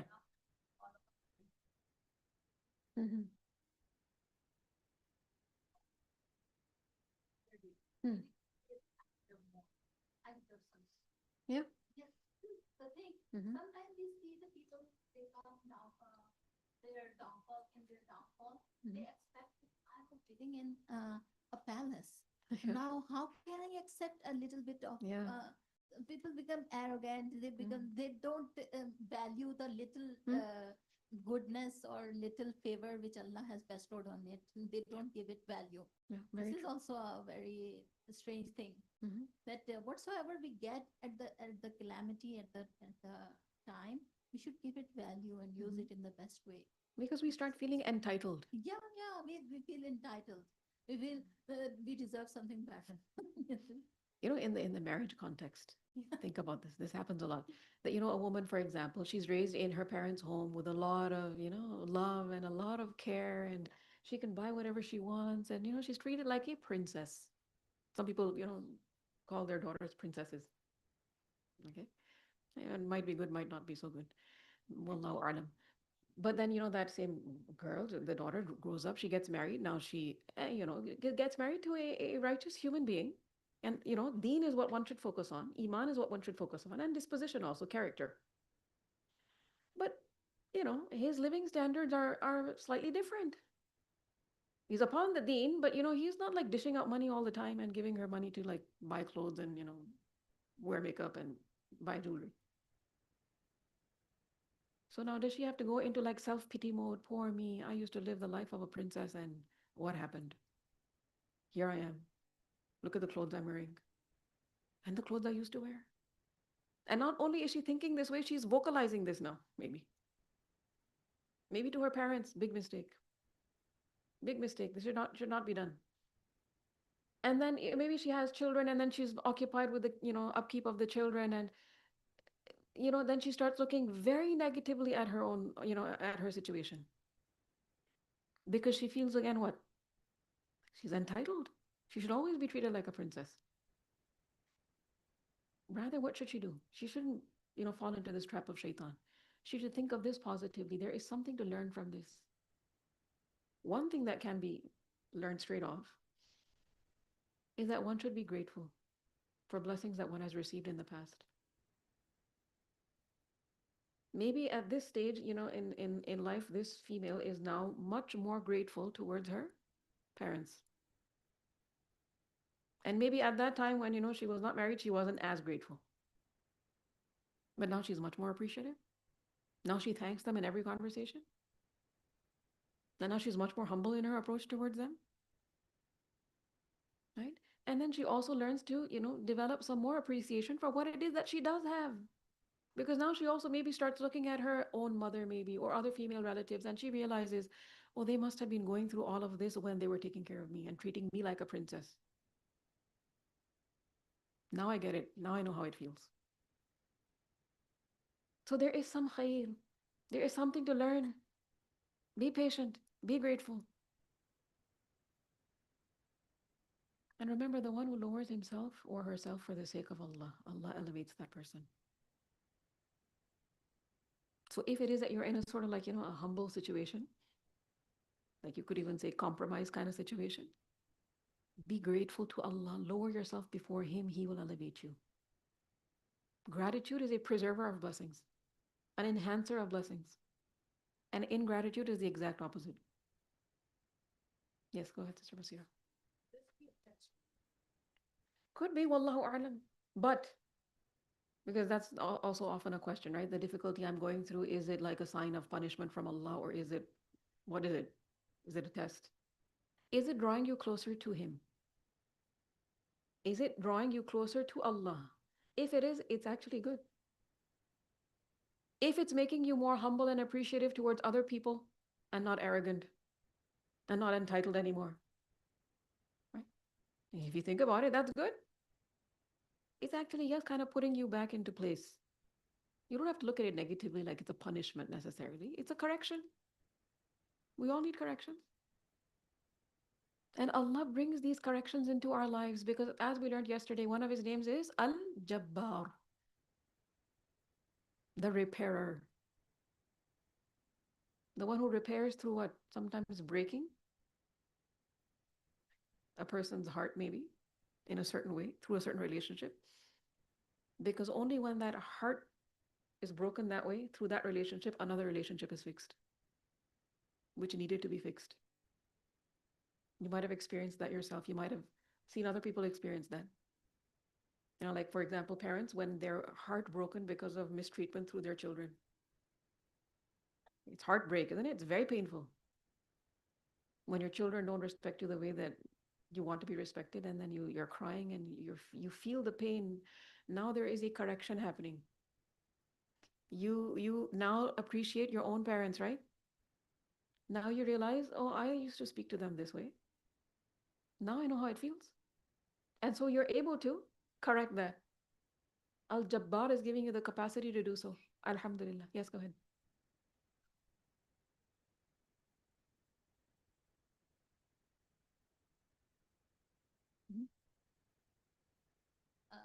Heartbreaking situation is this. Person has children, and then they go different countries, and parents stay at home. Yeah. We have a family nearby us. They are old, they are weak, they are sick, and their children are away. With such a sad situation. And all the time what they do, they cry, they talk to their children and they cry all the time. Yeah. So Allah knows best why it is that these kinds of circumstances develop, in people's lives. But also, if you really zoom out and you look at the situation, this dunya is not meant to be perfect for anybody. It's not a permanent place of enjoyment and happiness. So we will navigate through heartbreak because it's dunya. Happily ever after is only found where? Jannah. So it's a reality check also many times. These kinds of experiences, painful ones, are a reality check. Remember, it's like, you're being told, remember, you're in dunya. Remember, you're in the dunya. It's going to happen. These things will happen. وَلَنَبْلُوَنَّكُمْ بِشَيْءٍ مِّنَ الْخَوْفِ وَالْجُوعِ وَنَقْصٍ مِّنَ الْأَمْوَالِ وَالْأَنفُسِ وَالثَّمَرَاتِ وَبَشِّرِ الصَّابِرِينَ. Good news is for the sabirin. Be patient. All right? Okay, let's continue. Verse number 31. We learn that when Musa alayhi salam is addressed by Allah, again, very, very unique conversation is taking place. He says, O Musa, indeed I am Allah, Rabbul Alameen, Lord of the worlds. وَأَنْ أَلْقِ عَصَاكَ, and he was told, throw down your staff. The term alqi from lam qaf, yeah. Alqa, it basically means to throw something in a way that what is thrown can still be seen. So he was told, throw down your staff. And what did he do? Exactly that. فَلَمَّا رَآهَا تَهْتَزُّ كَأَنَّهَا جَانٌّ. But when he saw it writhing, as if it was a snake, وَلَّا مُدْبِرًا, he turned in flight. وَلَمْ يُعَقِّبْ, and did not return.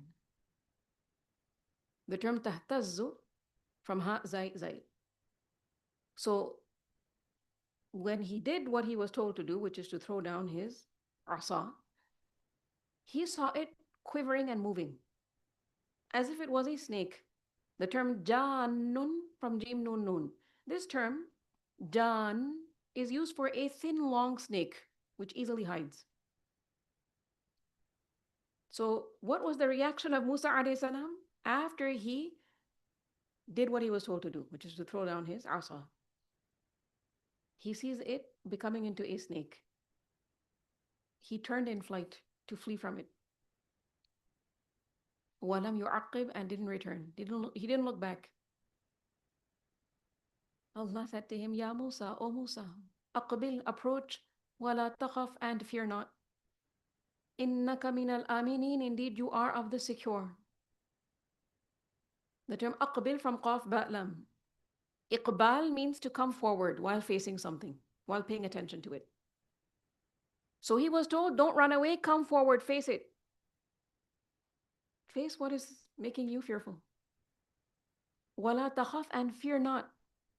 Because it is within human nature to fear such a thing, a snake. So yes, Musa alayhi salam was very strong, but he is a human being. He was made to go through this experience because he was being prepared for what was to come later on. His encounter with Fir'aun. And this encounter with Fir'aun was going to be different from the previous encounter because he's going to be meeting him in the capacity of a messenger.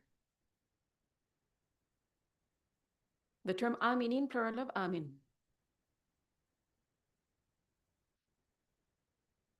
In Surah An-Naml also verse 10 we learn that he was told, Ya Musa la takhaf inni la yakhafu ladayya al-mursalun.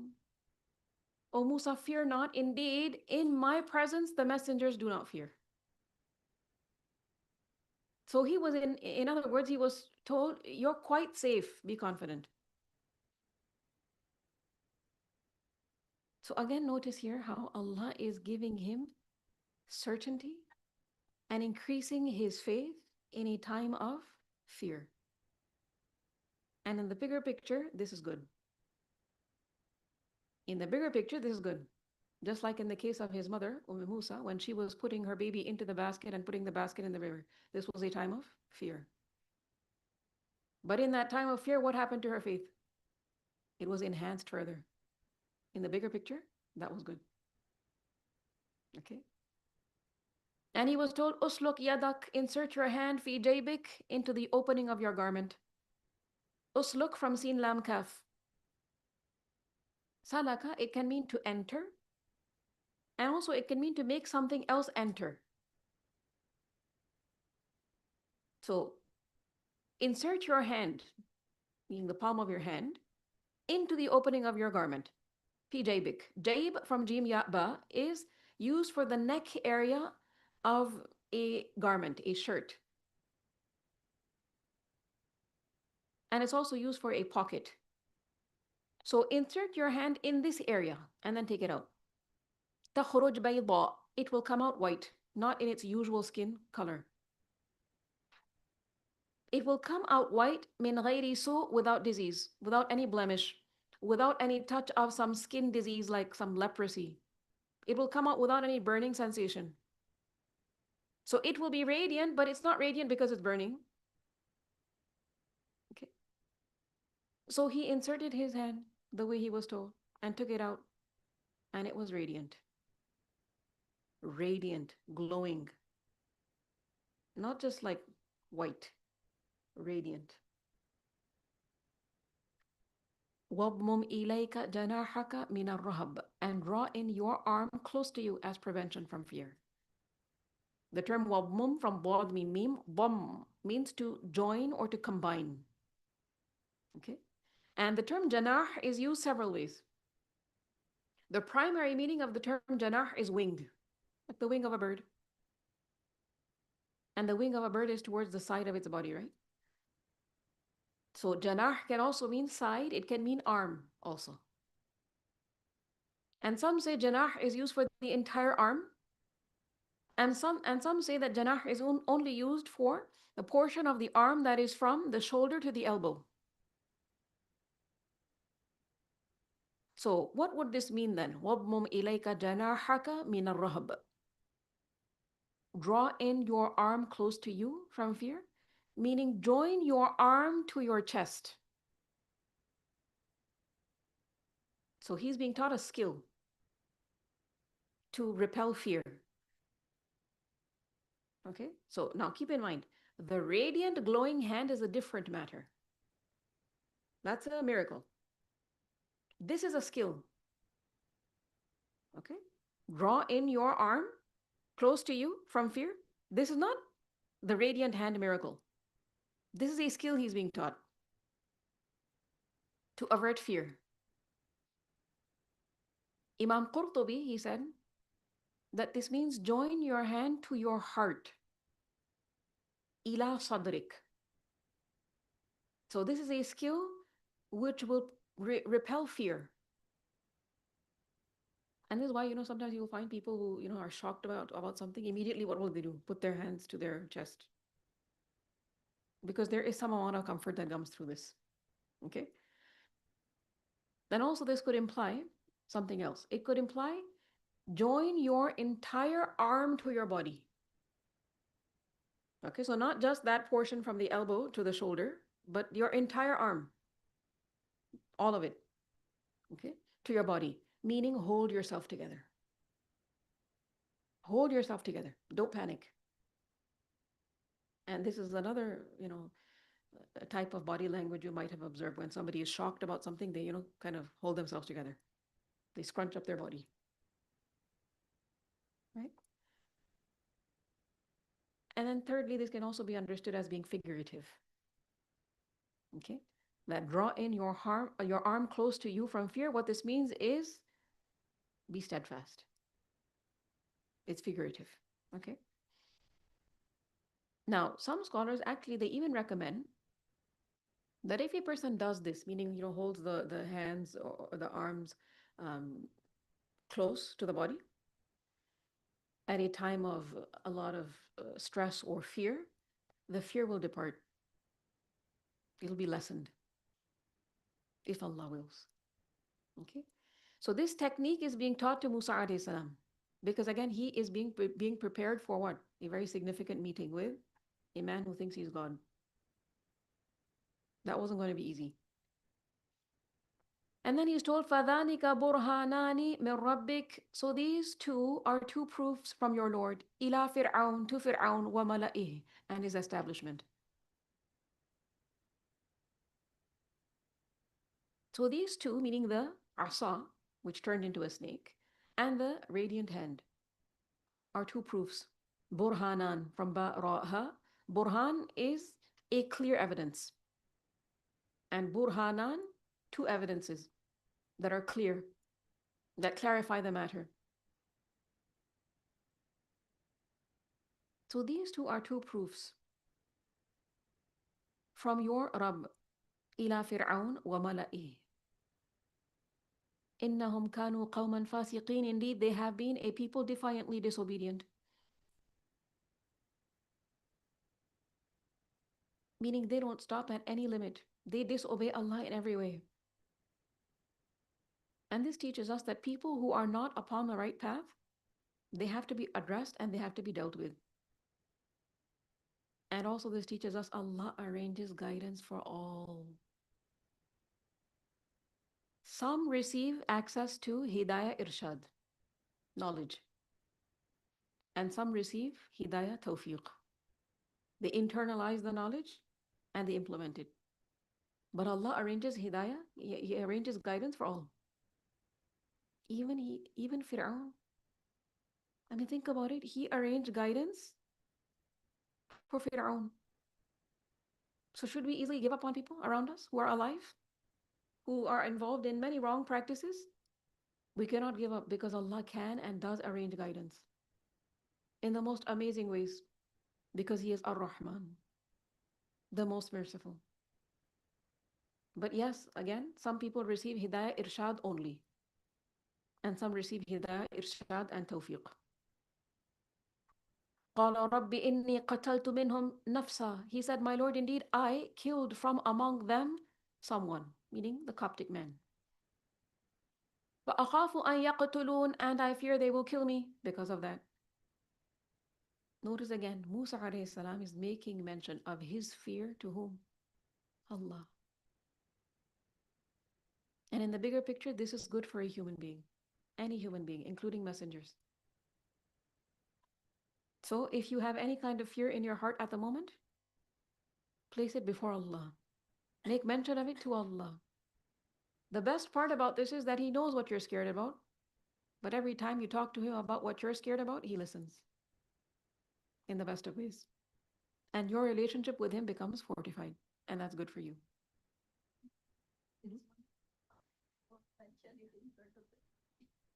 Because sometimes what happens? Sometimes when you do that, what happens? You get very disappointed. It can be used against you, and sometimes instead of receiving good advice or comforting words, you receive the opposite. And then you feel worse. That can happen, right? And he's told, وَأَخِي هَارُونُ هُوَ أَفْصَحُ مِنِّي لِسَانًا, and my brother Harun is more fluent than me in speech. فَأَرْسِلْهُ مَعِيَ رِدَءً, so send him with me as support. يُصَدِّقُنِي, verifying me. إِنِّي أَخَافُ أَن يُكَذِّبُونَ, indeed I fear that they will deny me. He's saying my brother Harun is more fluent. أَفْصَحُ, from صَادْحَ. And أَفْصَحُ means more eloquent. Fasaha is eloquence. And the term fasaha basically means to clean something from any mixture, to purify it. So fasaha al-laban, it means to remove the cream off of the milk. And when this term fasaha is used for kalam, for speech, it means to remove unnecessary extra words from speech. And the term fasih is used for someone who's very eloquent, who speaks clearly, who's always on point, precise. He says, my brother Harun is more fluent, more eloquent than me in speech, in tongue. Although Musa alayhi salam was younger than his brother Harun, and he was not as eloquent as his older brother Harun, still, he was selected. He was selected by Allah, Musa alayhi salam was, to take the message of Tawheed to Fir'aun. But he's saying to Allah, my brother Harun is more fluent than me in speech. فَأَرْسِلْهُ مَعِيَ رِدَءً, so send him with me. Make him a messenger as well. Send him with me as a supporter. يُصَدِّقُنِي, verifying me. The term rida'a from Rada al-Hamza. Rada'a means to help. And the term rid, it's used for a helper. A kind of a helper who is actually under you but is always there with you. Okay? So strengthen me through my brother, he's saying, so that he can confirm what I say. Who verifies what I say? يُصَدِّقُني, from tasdeeq. So meaning, when I speak, whatever it is that I leave out, he can further elaborate upon.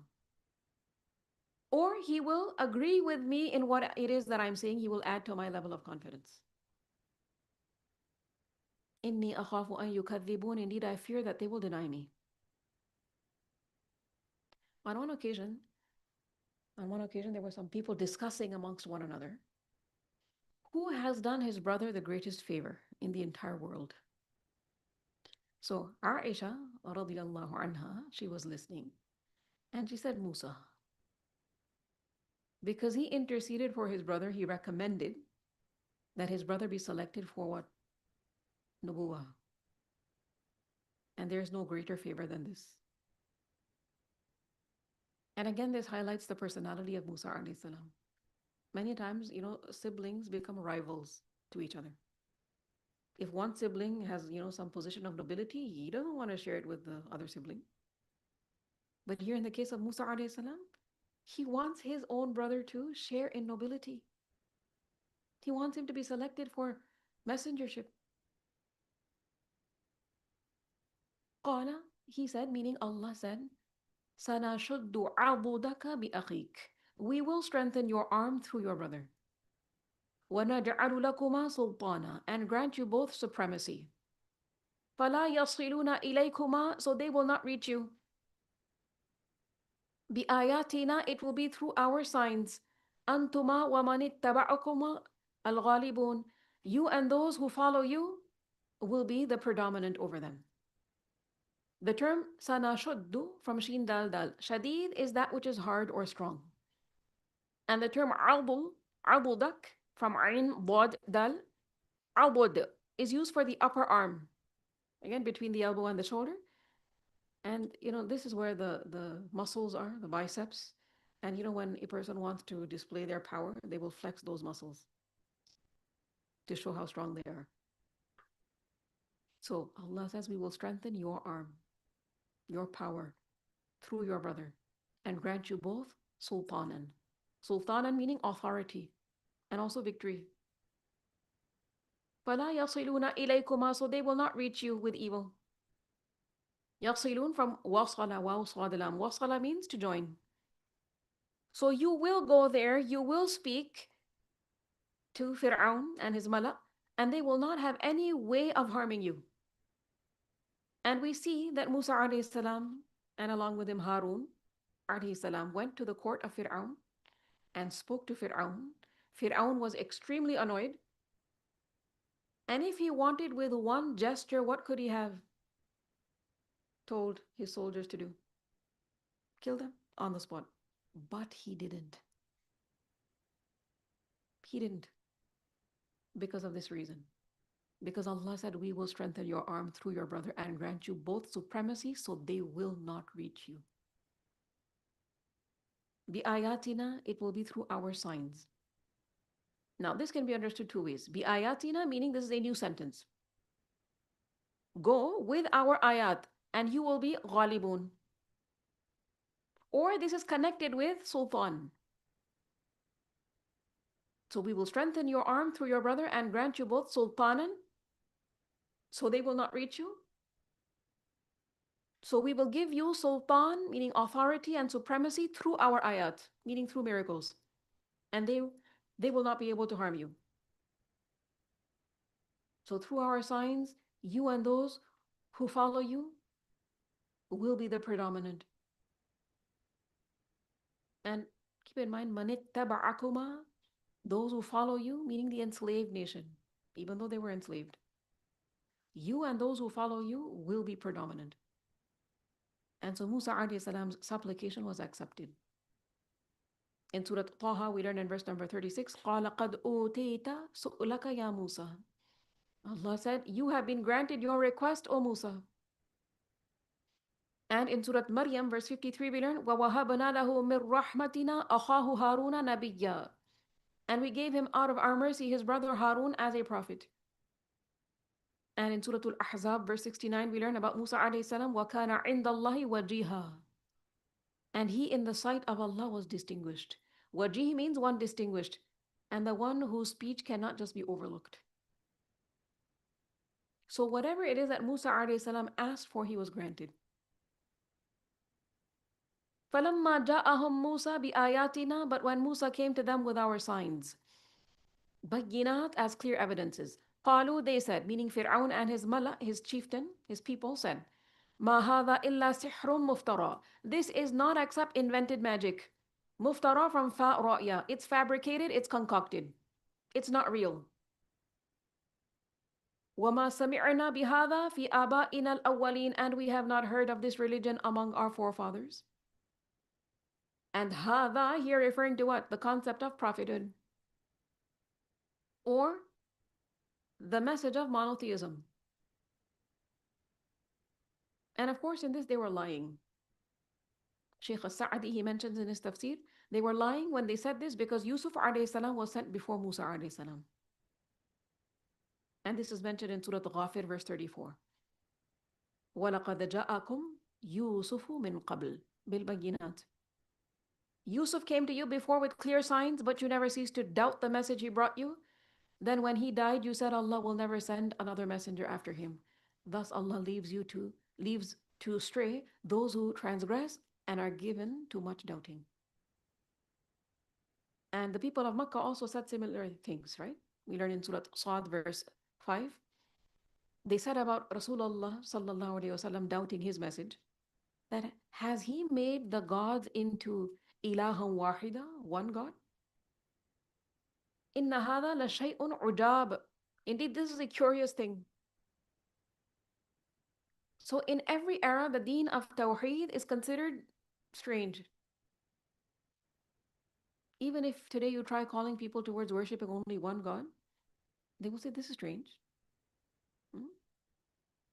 We learn Rasulullah sallallahu alaihi wasallam, he said, Islam began as something strange. Bada al-Islamu ghariba. وَسَيَعُودُ كَمَا بَدَأَ غَرِيبًا فَطُوبَى لِلْغُرَبَاءِ. Islam began as something strange, and it will return to being strange. So blessed are the strangers.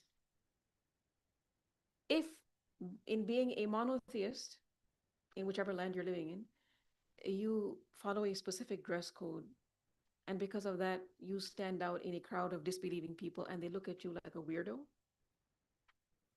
Like, what is this strange person wearing in the summer, in the heat? فَطُوبَى لِلْغُرَبَاءِ. Good news for the strangers, the ghuraba, the ones who in certain contexts seem to be weird, although they're not weird in the sight of Allah. They're doing exactly what they should be doing, wearing exactly what they should be wearing, because they fear the fire of Jahannam. And so in the summer, yes, they cover up, whether they're men or women. Of course, women cover up in a different way and men cover up in a different way. Both are required to display haya. So whether it is that it is a man who is being looked down upon and, being called a weirdo because he has a beard and he's, covering his modesty. He's covering himself properly. He's not wearing like skimpy clothes, skimpy shorts. فَطُوبَى لِلْغُرَبَاءِ. It could be a female also, who, even though it's hot, she's wearing layers of clothing because she has to guard her modesty. She's covering her hair. She's not exposing her zina in front of non-mahrams. And people look at her like, she's strange. فَطُوبَى لِلْغُرَبَاءِ. Good news for the strangers. وَقَالَ Musa, and Musa said, رَبِّ أَعْلَمُ بِمَنْ جَاءَ بِالْهُدَى. My Lord is more knowing than we or you of who has come with guidance from him. بِمَنْ جَاءَ بِالْهُدَى مِنْ عِنْدِهِ. He said, my Lord is more knowing of who has come with guidance from him. وَمَنْ تَكُونُ لَهُ عَاقِبَةُ الدَّارِ. And to whom will be succession in the home. إِنَّهُ لَا يُفْلِحُ الظَّالِمُونَ. Indeed, wrongdoers do not succeed. The term aqibah is used in the meaning of a good ending, a good outcome. In the literal sense, it means consequence. So Allah knows who will have khatimah bil khair, who will have a praiseworthy outcome, who will be a winner, who will have the best outcome, aqibatud dar, in the home, meaning the home of the hereafter. And also in the dunya, who will have a good outcome, good ending. Khatimah bil khair. Innahu la yuflihu dhalimun. Indeed, wrongdoers do not succeed. So the disbelievers will not be successful. So in other words, he's saying, if I'm lying, then I'm a wrongdoer. And then the outcome will not be good. But if I'm speaking truthfully in what I'm bringing to you, you should be obeying me. and then you will receive a good outcome. Otherwise, you won't. And this is why we are taught to make this supplication. Allahumma ahsin aqibatana fil umuri kulliha wa ajirna min khizyi dunya wa adhab al-akhirah. O Allah, grant a good end in all our matters and save us from humiliation of the world and the torment of the hereafter. And then we learn here next. وَقَالَ فِرْعَوْنَ, and Fir'aun said, Ya ayyuhal mala, O eminent ones, ma alimtu lakum min ilahin ghayri. I have not known you to have a God other than me. فَأَوْقِدْ لِي ya Haman, so ignite for me, O Haman, عَلَى الطِّينِ, a fire upon the clay. فَجَعَلْ لِي صَرْحًا, and make for me a tower. لَعَلِّي أَطَّلِعُ إِلَى إِلَهِ مُوسَى, that I may look at the God of Musa to observe him. وَإِنِّي لَأَظُنُّهُ مِنَ الْكَاذِبِينَ, and indeed I do think that he, meaning Musa, is among the liars in his claim of the existence of some other God and that he's a messenger. وَاسْتَكْبَرَ هُوَ وَجُنُودُهُ, and he was arrogant, he and his soldiers. فِي الْأَرْضِ, in the land of Egypt. بِغَيْرِ الْحَقِّ, without right. Because no human being has this right to be arrogant upon this earth. وَظَنُّوا أَنَّهُمْ إِلَيْنَا لَا يُرْجَعُونَ, and they thought, meaning they were certain, that they would not be returned to us. فَأَخَذْنَاهُ وَجُنُودَهُ فَنَبَذْنَاهُمْ فِي الْيَمِّ, so we took him, meaning Fir'aun and his soldiers, and threw them into the sea, flung them into the waters. فَانظُرْ كَيْفَ كَانَ عَاقِبَةُ الظَّالِمِينَ, so see how was the end of the wrongdoers, how they ended up. Imam al-Baydawi, he says this verse expresses the might of the one who punished and the humiliation of those punished. As if he seized them in his hand despite their large numbers and just chucked them into the sea. وَجَعَلْنَاهُمْ أَئِمَّةً يَدْعُونَ إِلَى النَّارِ, and we made them, meaning Fir'aun and his establishment, leaders inviting to the fire, by inviting to that which necessitates the fire as a punishment. Because they were inviting towards kufr and ma'asi and shirk. وَيَوْمَ الْقِيَامَةِ لَا يُنصَرُونَ, and on the day of judgment, they will not be helped through punishment being averted from them in any way.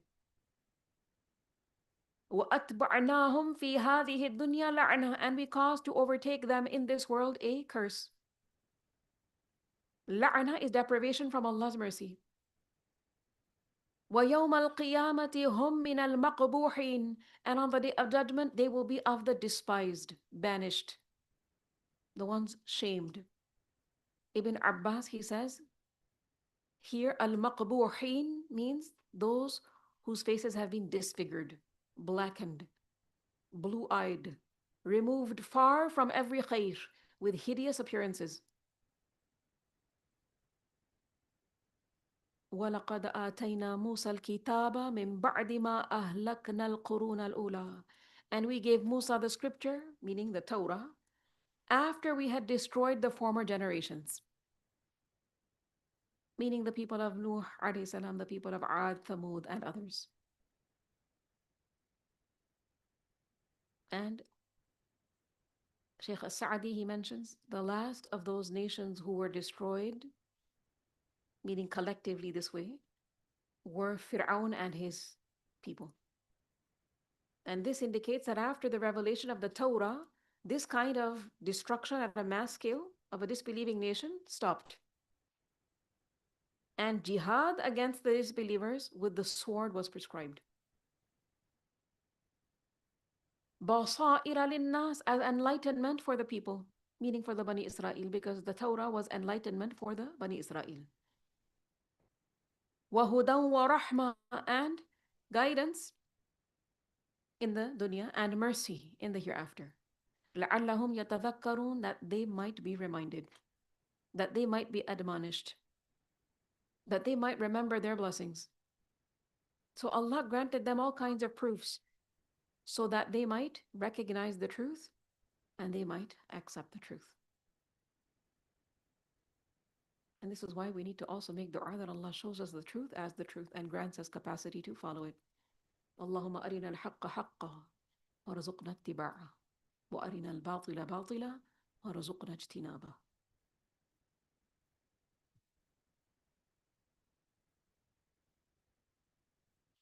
Okay, the reflection question for this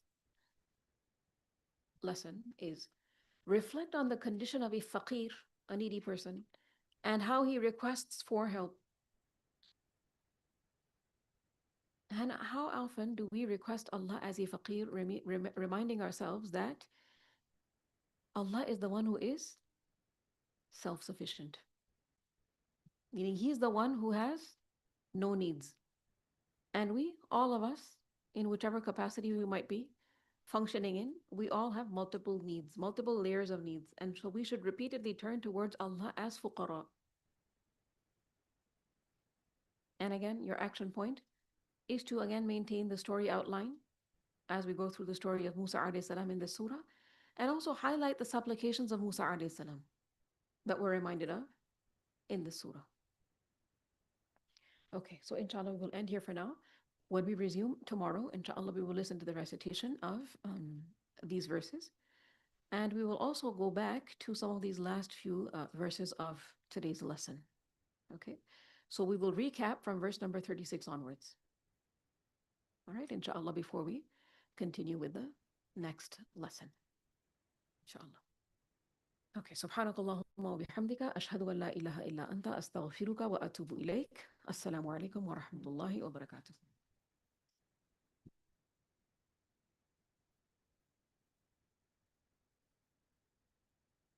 الله أكبر الله أكبر الله أكبر لا